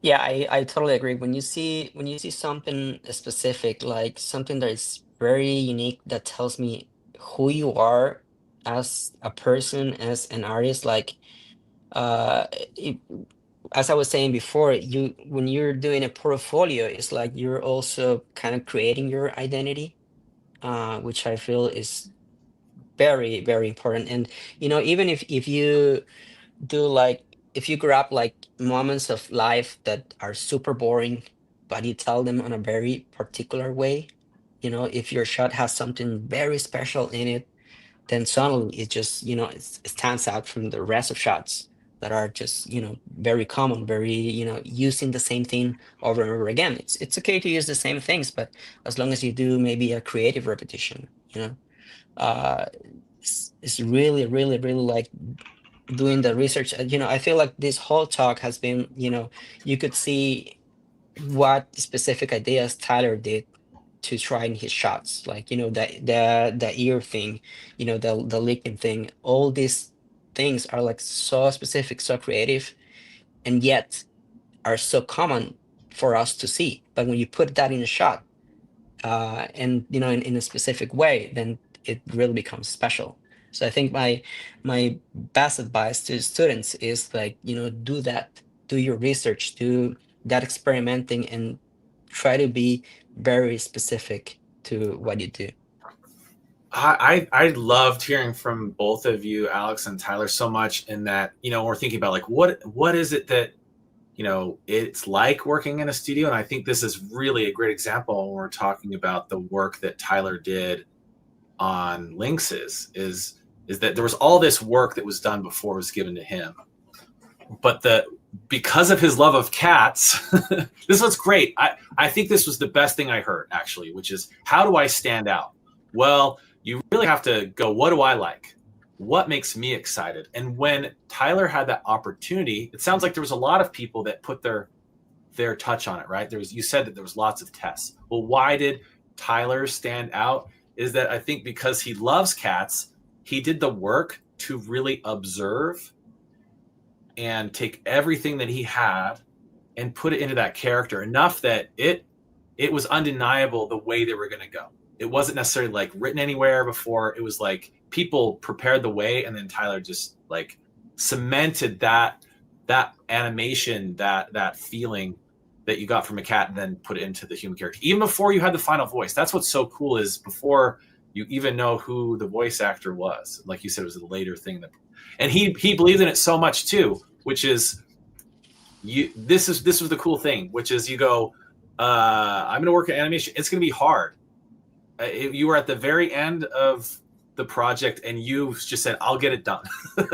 Right? Like you were willing to do that. It is a sacrifice, right, Tyler? Right? Because you go like, well, how do I get these really major characters? There is this sounds hard, but there is amount of sacrifice. This isn't like an easy breezy career necessarily. Yeah. Like I was talking about that, Tyler. Like, how do you do that? Because it's like, oh, I want to be given that shot. Are you just gonna be given it unless something happens? Like, Tyler, how did you do that? Yeah, they definitely, like, especially when it comes down to like 4 weeks left, 3 weeks left type stuff. Like it's not personal. It's definitely like we need to trust the people that we know who can finish it or not. So, obviously, if you are looking to get characters or something, you would be talking to them much earlier in advance to make sure you can kind of get yourself set up, because again, they do want you to succeed. But if you were to come to them during the middle of crunch, 5 weeks left, saying, hey, can I get this shot? And they don't know if you can do it, they might not give it to you. Not, again, because it's a personal thing, but just because they really need to, they don't have, there's millions of dollars in this movie. Like, they don't have time to gamble. But like I said, I just think it was from the beginning and of the production, just showing what I'm interested in to gain that trust, and just also letting them know, I was letting my production soup know from the beginning, like, I'm gonna do as much overtime as you will give me. So it's an optional thing. Like, you don't have to do 72 hours, 80 hours a week. I was one of the few who did because I wanted to. And there was a sacrifice because of that. It's like my wife at home, and so she didn't see me at all, really, for almost 45 days. And so it's like, again, I put that on myself, and I've learned from it. There's things I will change moving forward and not do. But again, like, this is kind of a labor of love. And if you want something, you do have to, like, really work hard to get it. So yeah, and so that's kind of the point, right? Like, we're not saying a studio's necessarily going to require you to do that, but I'm saying if you're going, I have the dream of being a star animator, just kind of the way that you've seen Alex and Tyler talk about what it takes to be, if you want to be at a major level, that's kind of what it takes. And it's exactly what Tyler said, which is they never would have given him those shots unless he had proven over time at the beginning of the project that when I give Tyler something or I give Alex something, that you deliver it and that you take good feedback. So you've built up all those soft skills, you had everything there. And then when the time came, you had told them very clearly, this is professionalism. I can do this. I will do this. And that's why they're more likely to give it to you, because they believe you, because you have built up that trust.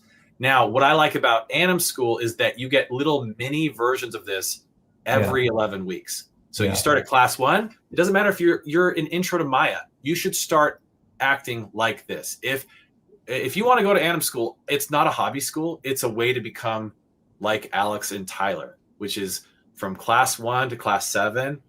Every class is your chance to kind of feel like you're on a production, except you get to kind of be the more creative on it. We're not telling you what shot to do. Like, when we talk about, like, we were showing Tyler's shots at AnimSchool, you were seeing with Ignacio, those are the shots that Tyler picked that he wanted to do. And then he had pros looking at it and saying, if this was my junior artist, this is my junior animator, this is how it helped them with the shot. So you're getting a test run of almost like a mock studio experience. And then there's no, like I said, if you want to have that good reel at the end, we can't make you have that, but we are going to have bars for you to jump across that are a level of professional at each level. And like Tyler was working with Manuela on that. Like that's what we're trying to do. We're trying to, we don't have any secrets. We're trying to teach you what we do. And so I think it's just really cool to see it in the way that Tyler did. I know we've gone to a point where we're going to open it to like Q&A, but Tyler or Alex, anything else to say about that in terms of like someone who wants to? Again, there's lots of options. I think you should look at everything online or brick and mortar, but I always think the best thing to do is look at the work that's being produced. It's what Tyler said at the beginning. He went to AnimSchool because he saw the showcase. It wasn't like that's what made him come here, was he saw the showcase, and that's what got you in. But Tyler, like, do you have any or Alex, like, maybe guidance to someone who wants to actually get educated, like what kind of student they should be? Or I could touch on that. I just kind of wanted to backtrack and touch on what you were saying, and maybe Alex can piggyback off of what I'm about to say. But back to the sacrificing and doing a lot of hours and all that stuff. And again, this is very specific to like feature films. It's not this crazy on other, smaller studios. But if you, I will say, like, the reward of seeing your work on screen and seeing the impact it has on people, to me, it's worth it.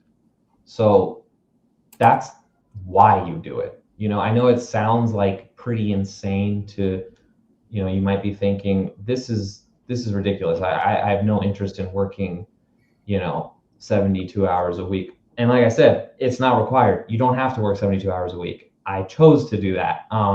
But there is going to be overtime sometimes where you have to, for 3 months out of the year, you're going to have to maybe work 50 hours a week. So you do 10 hours of overtime.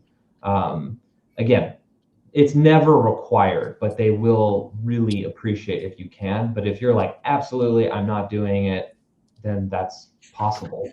But again, the reward of getting to see your work on screen is incredible and unlike any other experience. But if you want to touch and expand on that, Alex, you can, and then we can go back to the AnimSchool student question. Yeah, for sure. I have to touch on one thing you said, which is this: is animation. If you're going to try to do an animation and you want to be a star, this is kind of the level we're talking about. Is as an artist myself, if you want to do something that everyone gets excited about, it is a lot of work, and again, it's not required for that. And so that's kind of my takeaway from that, Tyler, is if you want to make a huge impact, and I'm saying as an audience member myself, when I left the theater, the first thing I did when I turned to my wife and kids was, man, I loved the Lynxes so much. And of course I loved the voice and everything, but it was those mannerisms. So I didn't even know Tyler did them.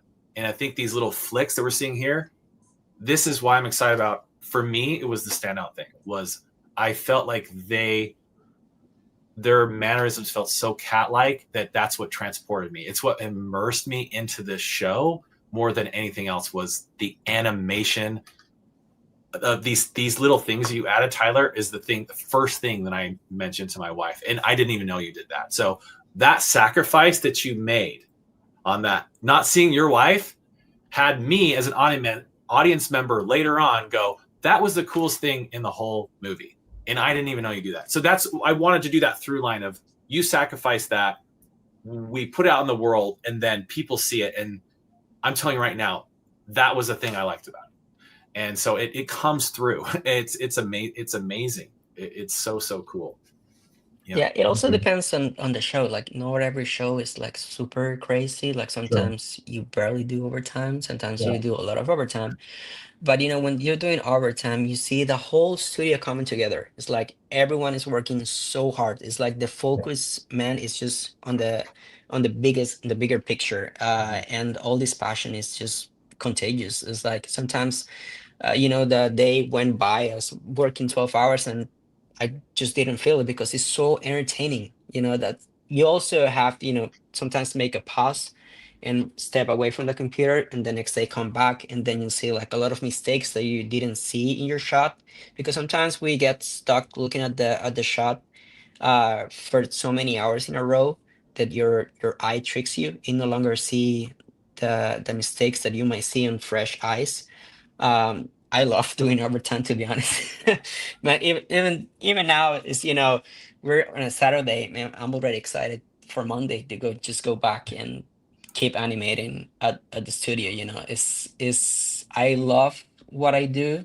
I see the impact that it has on people, and man, it's a ride, man. It's a ride. It's just an incredible opportunity that we have to work in films.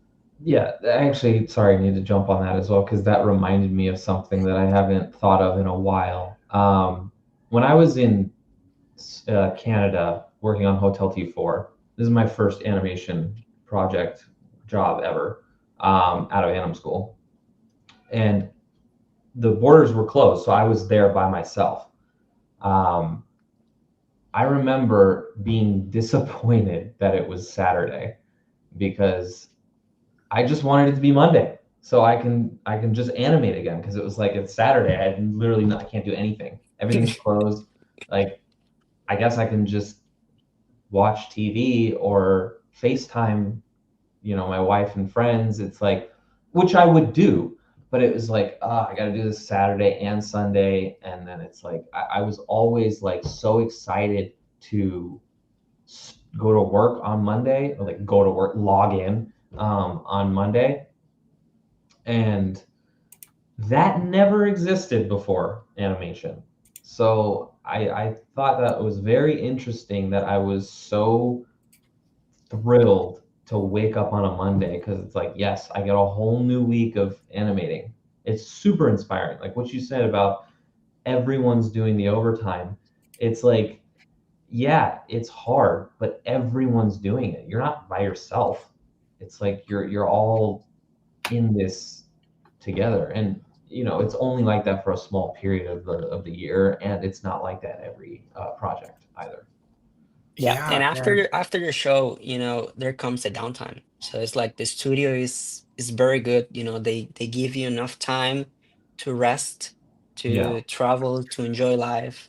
So I feel like Disney in particular is one of those studios that there's obviously high standard, high pressure sometimes, but once the movie is out and we celebrate the work together, they give you enough time to just sit back, relax, enjoy life, gather new experiences, and then be ready for the next movie to come and give the best of you.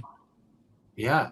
And something else I want to say is that AnimSchool, we're really excited, and this is something I really love about Tyler, and go follow his Instagram. As he's one of those animators that I love that is working on their 2D art, that's working on their concept art. And so we were showing, if you saw earlier, some cool fan art from the movie worked on, which was super cool. But want to let you know, when you sign up for AnimSchool, we want to have you graduate as artists. So one of the benefits you get at AnimSchool is our free art classes. And you mentioned that you worked on Hotel Transylvania 2. Is every term we Hotel Transylvania 4. Every term we actually bring in professionals from the industry, and you see with your class you get free art classes every term from an industry pro. So we've had Michael Knapp, we've had Steven Silver, we've had Ben Eblin, and I teach digital painting and sketchbook class. And I remember I was on Instagram, and I followed Derek Drymond, who was the director on Hotel Transylvania 4, because he sketches every single day.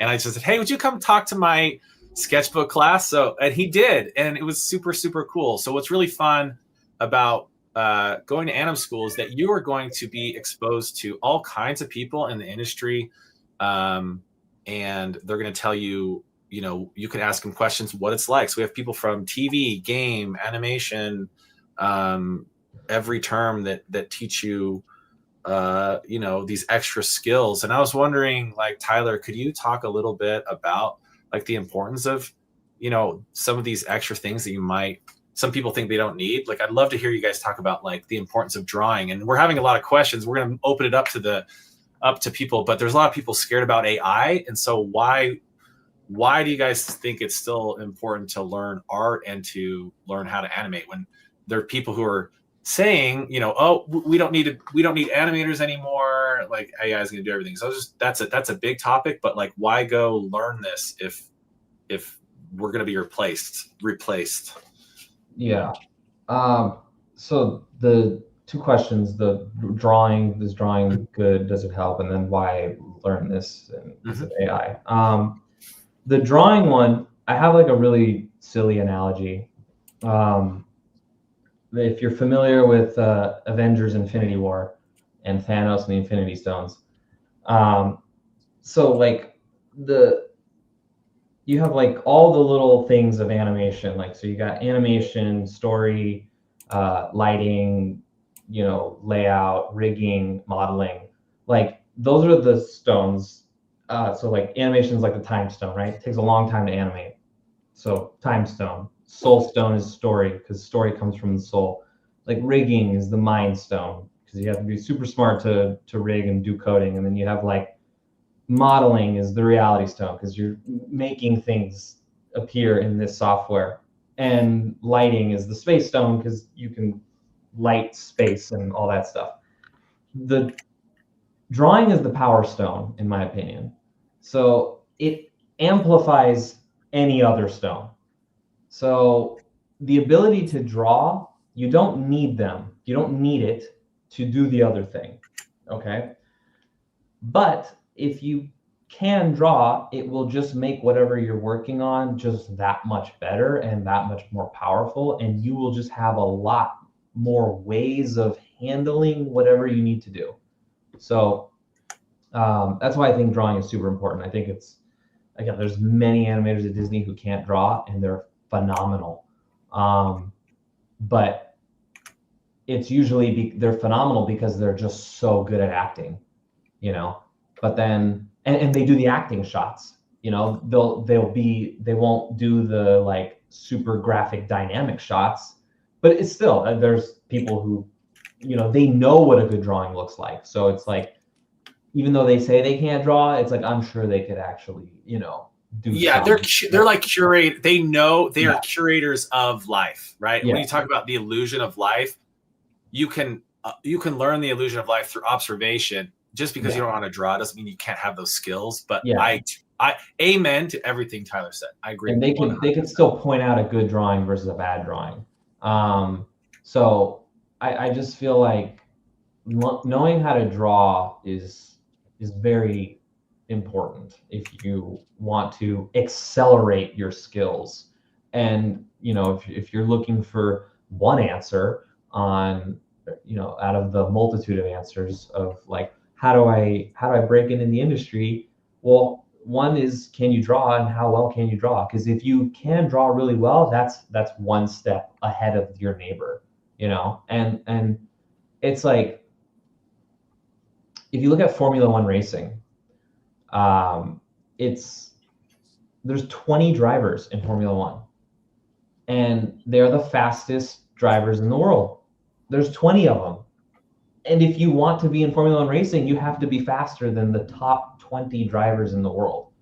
Like, it's so hard you have to be 1/1000th of a second faster than number 20 to get into number 20 and replace number 20. So it's like, you have to like find ways to distinct yourself and give yourself an advantage. And if you're not willing to take off every single way and angle to give yourself that advantage, then it's like, I'm not sure why the question is there. You know, it's like, why ask the question if you don't want to take every advantage possible? So another cool advice is also, you can draw on top of your animation. So it's like, you don't have to start from zero, right? There are a lot of times where I do like a rough blocking, and I choose like some specific poses that I think are really cool. And once I start drawing on top of them, I see a lot of choices that I didn't do before, or that I didn't contemplate it, just by manipulating the rig itself. So I feel like that 2D component, or the 2D background, gives you more opportunities, like more it's like a whole new world that you apply on top of your actual work. So it definitely helps out. You don't have to be the super master of drawing, because you know, you have your shot, you have your rig. You can just push it. It's like, don't stop on a post that you think is cool. There's so many ways that you can improve it by doing iteration. And I feel like iteration on your own work definitely makes difference. Yeah. And quickly to add, you know, we are working with 3D rigs and the 3D software, but at the end of the day, it's being delivered on a flat screen. So it is 2D. It is still a drawing. Like, if I pause anywhere on the showcase here, these are drawings. Okay. They have depth to them because they're in a 3D software, but they are drawings, and you could literally put a piece of paper with, trace it, and then you have a drawing. So it's like, if you think of it as a drawing, which that helped me a lot when I was in AnimSchool, is thinking of it more as a drawing instead of this 3D rig, then you can, again, like Alex was saying, you draw over your stuff and you can get much stronger shapes. And when you also say, if you're in the studio and you have a supervisor, you're going to get draw over. So unless you can really like understand what a gesture is, which is a very like artistic term, like the flow, that S curve or the flow of a movement, if you're learning how to draw that, even if you're not like the greatest artist, if you're just learning how to understand that, you're going to have a lot easier time. Yeah. And also, I think it'll help you in your career. Let's say you become a supervisor, and then you need to help people do their shots better. How much better if you know how to draw to explain how they can do and mentor a shot better. So you're going to have a higher advantage to stay in the industry longer if you can move up from junior to a mid to a supervisor. Being able to draw is going to help you a lot. Yeah.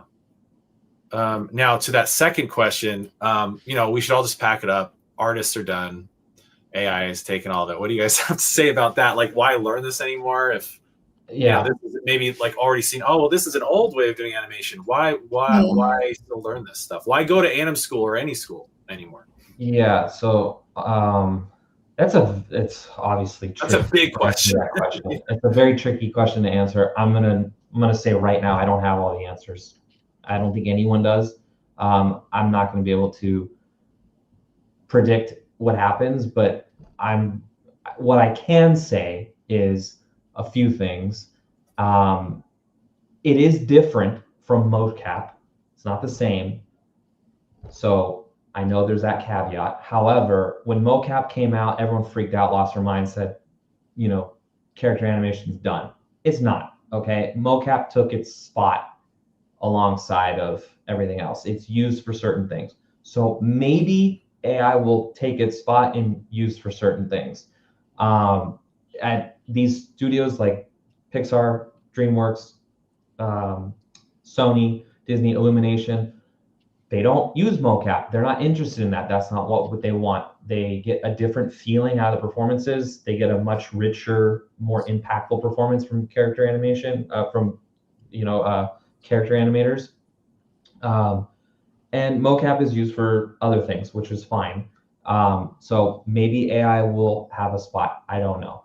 Another thing is AI is, to me, there's nothing interesting about a computer spitting out an image to me. I don't care if that came from a computer. It doesn't do anything to me. But when a human in front of me, like I go to work and I say, hey, Renato, can you draw me a rhino? And he draws a rhino, and I'm watching this human deliver this magnificent drawing that's coming out of his mind, and he's not looking at anything, and it's just being delivered on the page, and I'm watching it happen in real time. And there's so much character to it, and there's small mistakes in it that make it unique to Renato. I don't think there's any mistakes. It's perfect to me. But Renato sees mistakes because it's him. He's critical to his own work. That to me is what makes it so impactful and so amazing to see. Like, it's like the game of chess. Chess is bigger than it ever has been.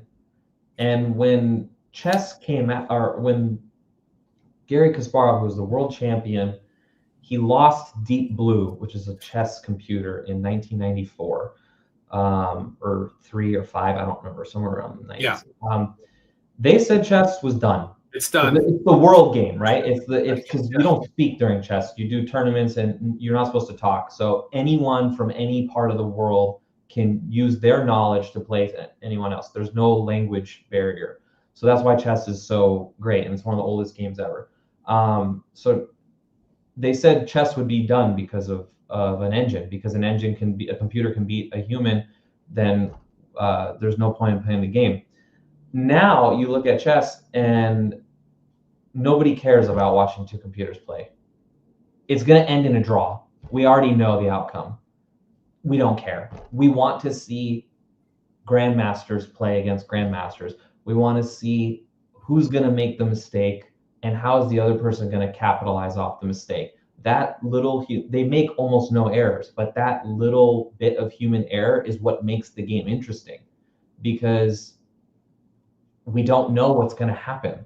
So to me, like AI, it can replace any job. It's already showing that it can replace even doctors based on its, ability to do surgery, and it can replace accountants because it can basically make no mistake ever, and it can replace. It's like, if we're gonna play the card of like, why should I even try?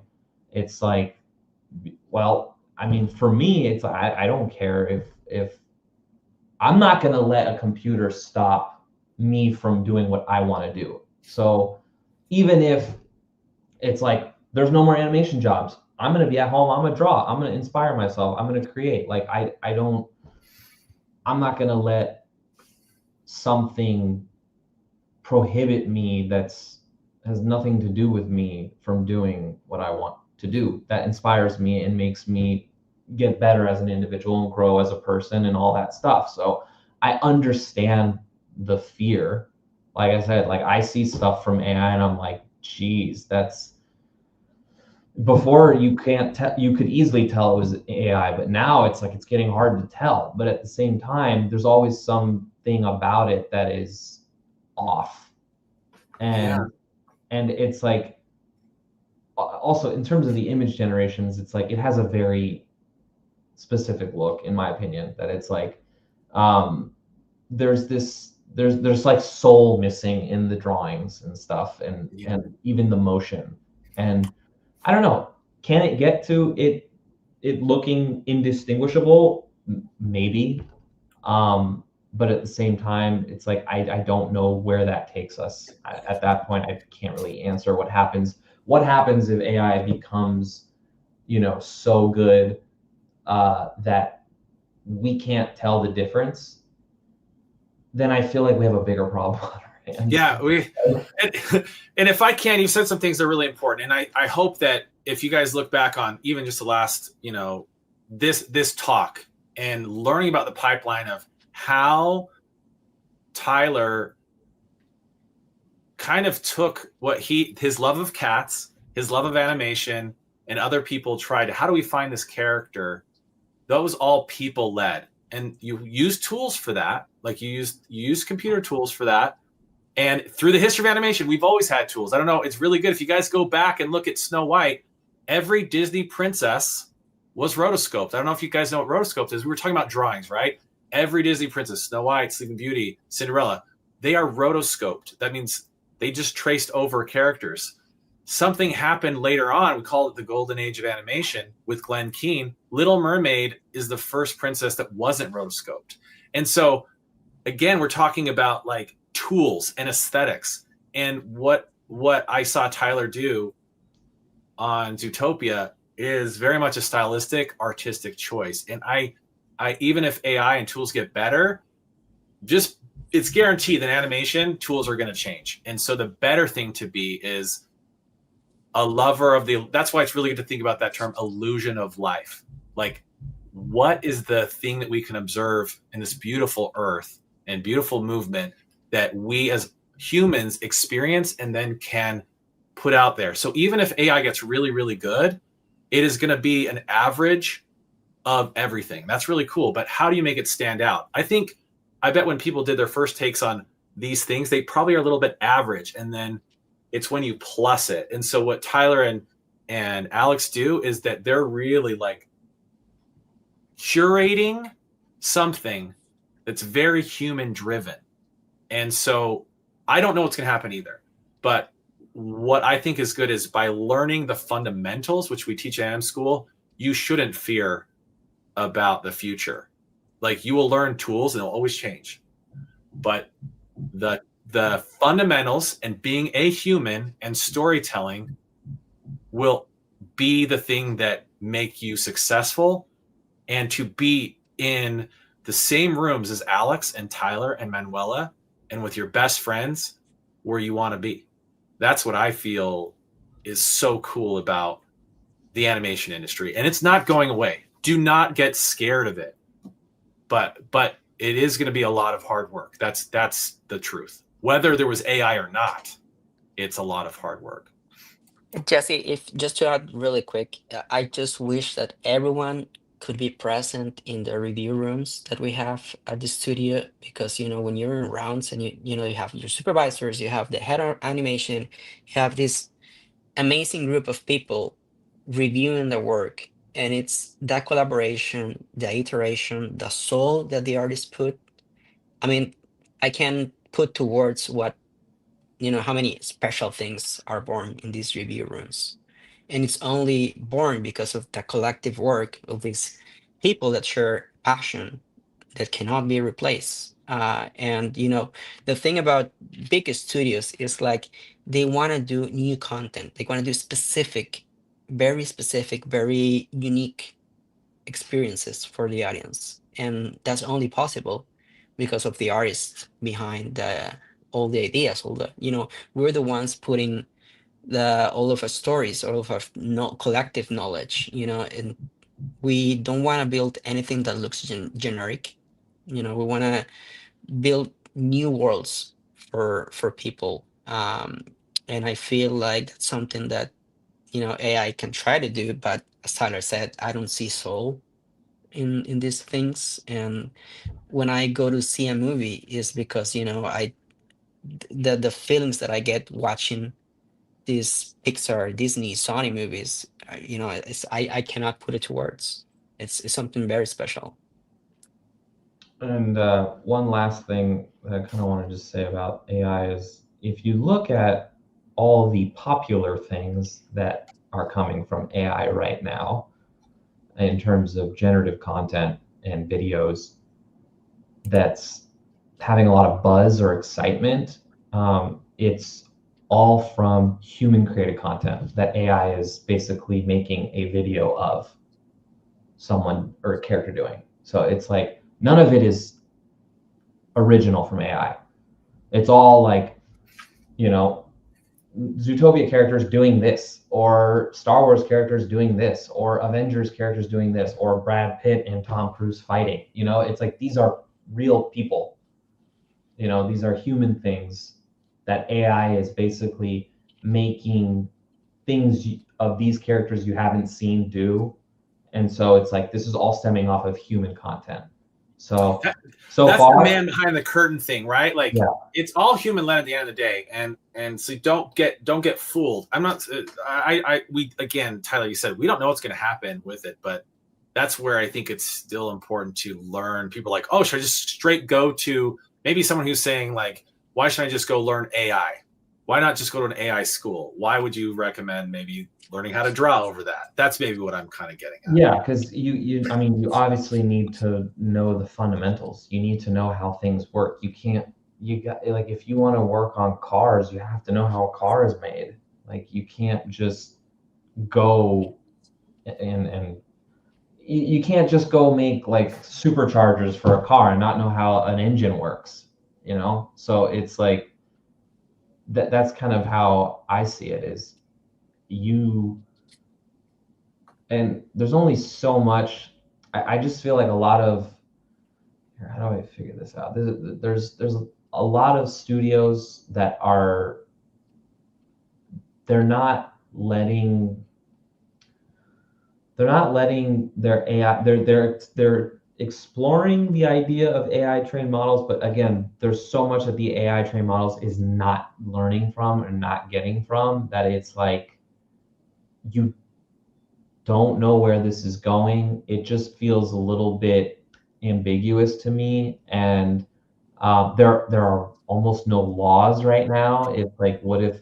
The Supreme Court just ruled that you cannot copyright it. This was a few years ago, so that's going to change where businesses take their money.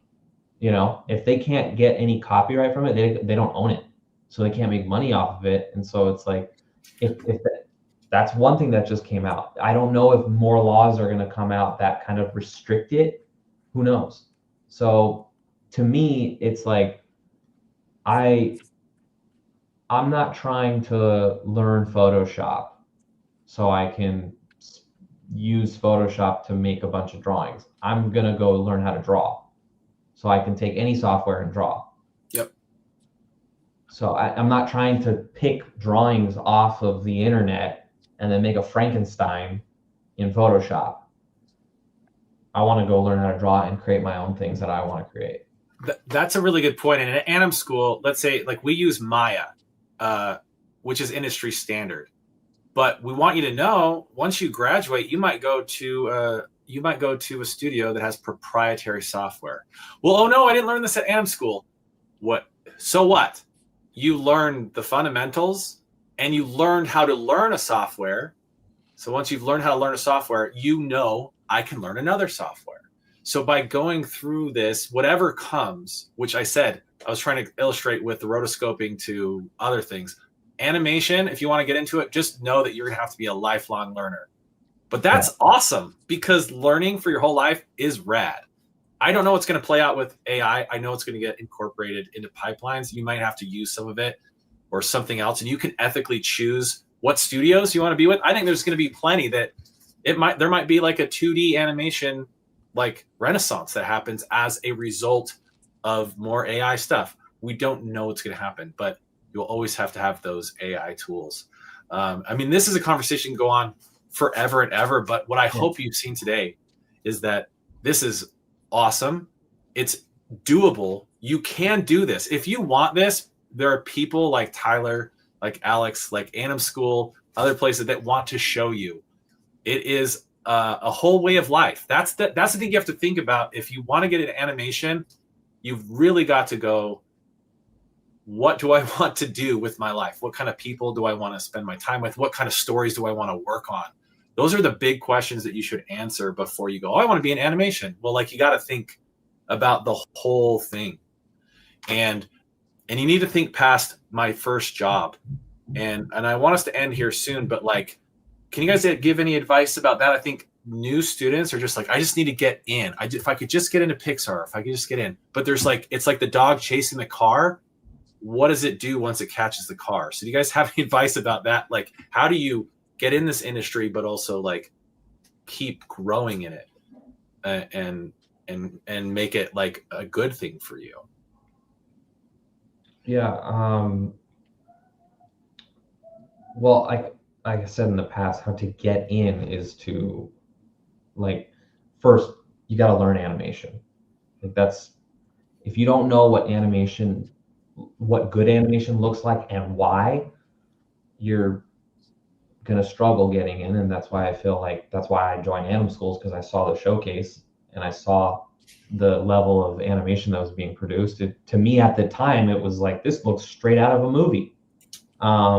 So that's why I think it's very important to learn animation, but also to get into a studio. I've said it on this live stream. You got to be truthful to yourself. You got to be specific with your experiences. You got to be specific to the character and put yourself in these animations. Like, that's the way I can best explain to how do I break in. And then I think just constantly wanting to learn and get better is another thing. Like, for me, I'm still trying to learn every day. There's something I'm trying to figure out, whether it's being better at figure drawing or, doing this within my animations or learning more about the rigging process. Like, I'm just trying to constantly learn and improve, because I feel like when you're learning and improving, things are still always exciting. And then the moment you stop learning something, it starts to get stale and boring. So that's awesome. And we're wanting to move on to the quick Q&A before I do, and then we'll end. We're just going to do a rapid fire. So I'm going to be, please put your questions in real quick, and I'm going to pick some real quick, and just anyone who feels like they can answer it real quick, we're going to do that. We're really excited at AnimSchool. We've been around for 15 years. We've helped the careers of hundreds of artists. We currently have 500 active students, and we have graduates like Tyler and Alex came and took some classes at AnimSchool, and so it's super exciting. And to celebrate, we've never done this before. We're giving $180 credit towards your first class at AnimSchool.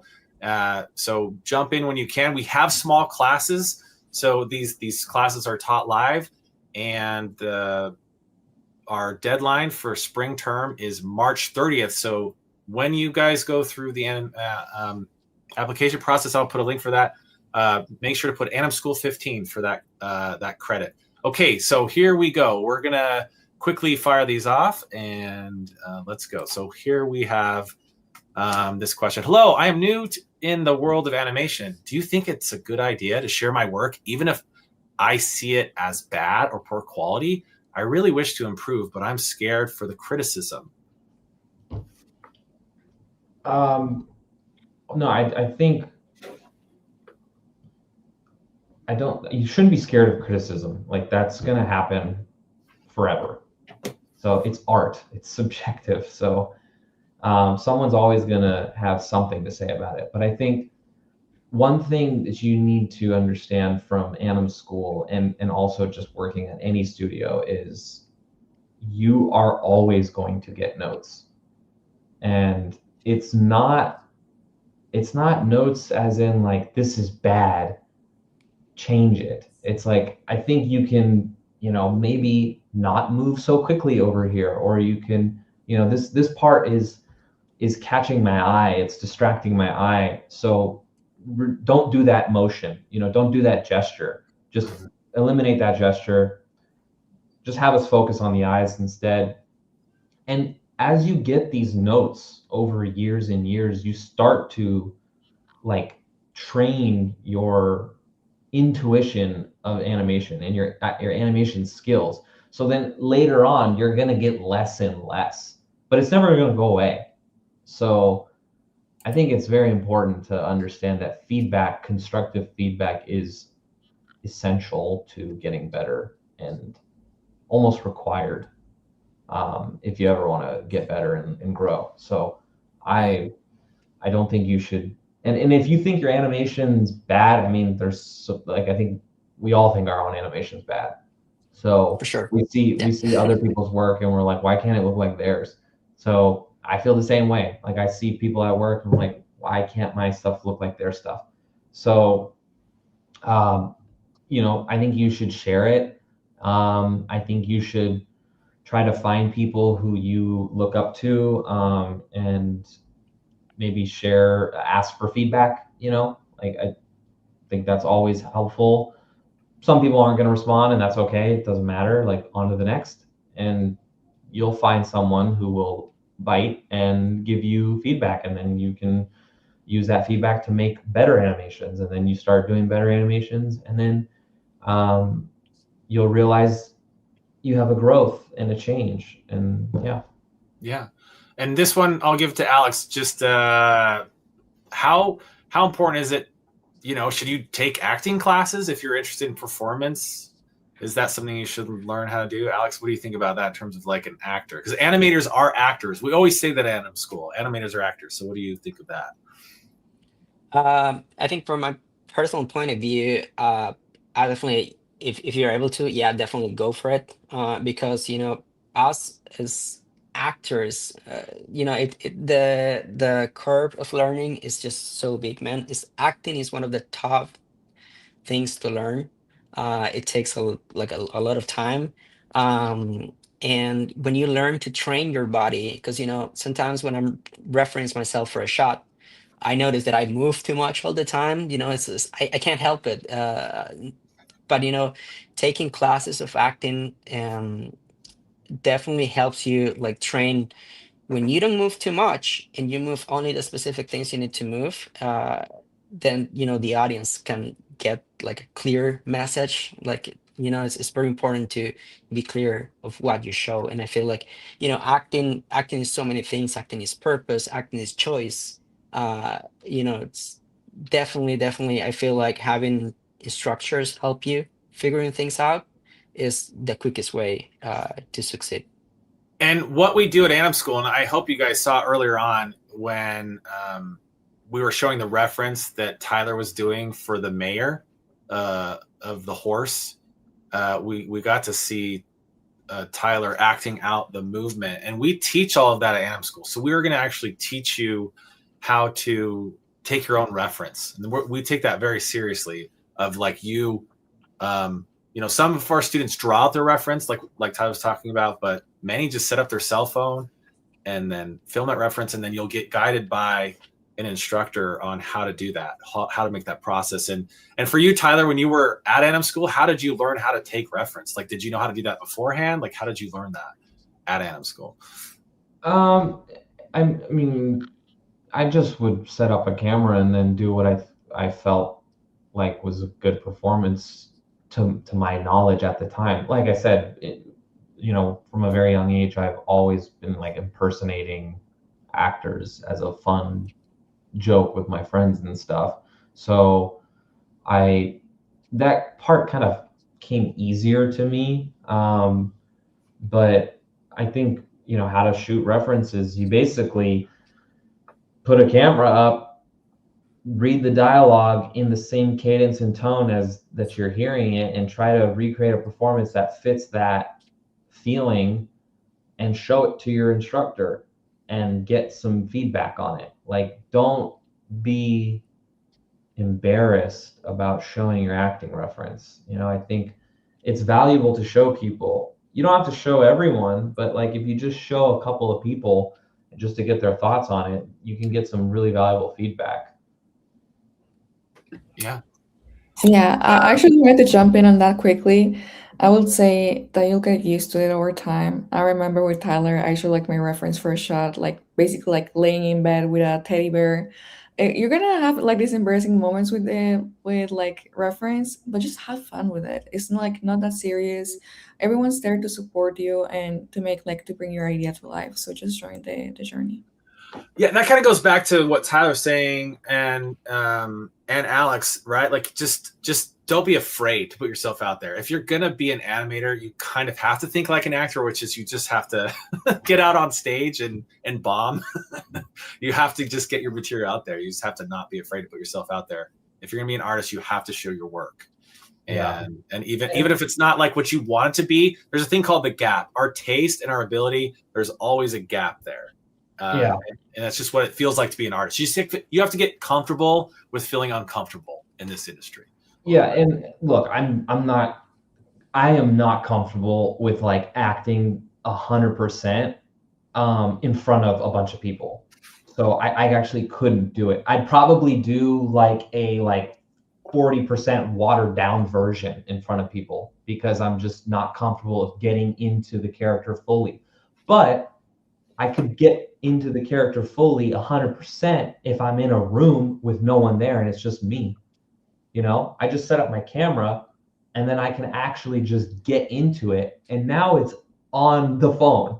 So then I have this 100% version of my acting, and then I can show it to people at the studio and be like, what do you think? Yes or no? I'm not that embarrassed about it because I don't have to do it on the spot with like real eyes on me.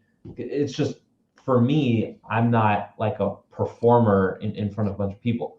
Like I said, I'm a cat. I'm introverted. I'm not, super extroverted, and I don't want to do all that stuff in front of people. So, but I think using the reference room to my advantage to get what I actually want to convey on my phone, and it's like, okay, it's on my phone. I can't do anything about it anymore. Now I can go show people and get some authentic responses. That's awesome. Okay, so we're gonna try to end in 8 minutes here. So we're just gonna try to quickly answer some of these, and then we'll end for the day. Here's what's really cool is we can continue this conversation and other things. But if this the kind of talk we're talking about today seemed interesting to you, definitely check out animschool.edu with what we have to offer. A lot of people are like, how do you get started? Well, that's why we created AnimSchool, is to give a real clear way. When we're talking about, well, how do I get into Disney? How do I get into Pixar? Those are all the same. Those are all the questions that we've asked. And that's the way that the curriculum has been built around AnimSchool, is to give you the best, fastest way to get into it. And it's an 18-month program. You can get it done less than 2 years. And you go from class 1 to class 7. We teach 3D modeling, rigging, animation, and so definitely do your research. Go look what's right for you. But that's when we see how do I get into it? I think the best thing is to go learn from the people who are doing it, from people like Tyler, that he went and learned from people that we hire from AnimSchool. We're very concerned about making sure we're hiring pros. I just want to grab some more questions here. This is tough. So do you think it's normal to feel like you're average at everything? Because I'm currently a student studying computer graphics and animation. I know how to sculpt, model, texture. So I guess the question is like, how do you go from, again, you're recognizing the gap that you need to make to become better. Like, is there any advice that you pros can give about like how to start standing out or just like level up faster? Like if you're feeling average, what can you do to like break out of that? And real quick answer, maybe. I think just find something that you really gravitate to and, dial in on that one. So if you really like sculpting and modeling, do that. If you really like animation, do that. Whatever you're gravitating towards most, dial that in and get specific there. I'd say when you lose the fear of showing, you also lose the fear of learning. It's like it's so important to have. If you have access to a mentor that can give you feedback, great. If you don't have an access to a mentor, then build yourself a group of peers. And just show, because iteration is fundamental in our line of work. As when I get more excited is when my eyes can no longer see mistakes and I need, the help of my supervisor. And then he comes and he gives me notes and, I start learning and seeing things that I didn't see before. And imagine doing this for so many months. It's like you're going to get so much better than just trying to do it all by yourself. Okay, really quick. Do you think you have to be like native to America to work in American studios? So yeah, for you guys who've gone like Tyler, you went to Canada. Like, there's like, what do you say to people who are not in the American system? Can they make it in the animation? I think, it's obviously a little bit harder to get into a studio inside the US because of the work visa setup situation, and it is easier to work at a studio in Canada because they are more forgiving and willing to accept people all around. But so I don't think, no, you don't have to be American citizen to work at in the big studios.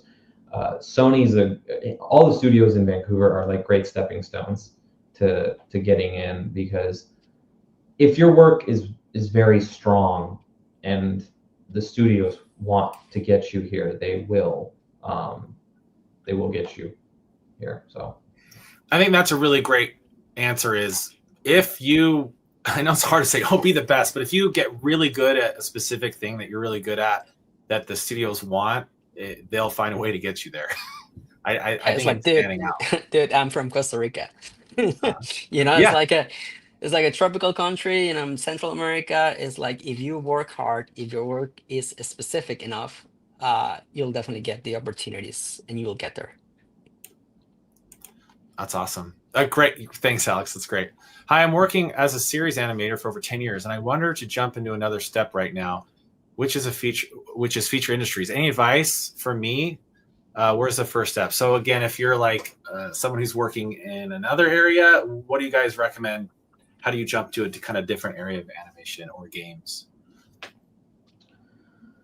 Well, I think you should be building up on the side a demo reel of whatever you're trying to go for, because if you have like a TV reel or a games reel and you want to go into feature, it is going to be tricky and hard to get there because you're only going to show us games and TV, and we might think like this person isn't ready to come over to feature.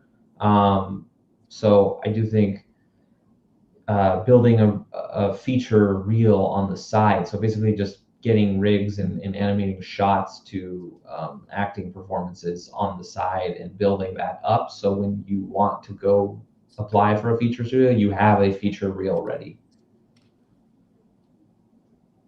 100% yes. Awesome. Okay.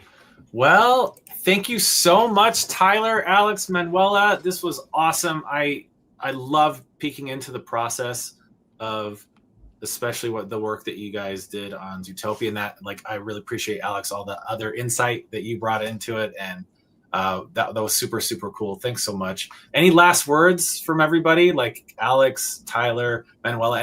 Any advice? Let's start with that. Like, for someone who wants to work at a studio like Disney, what, in a really quick way, what would you say that they should do?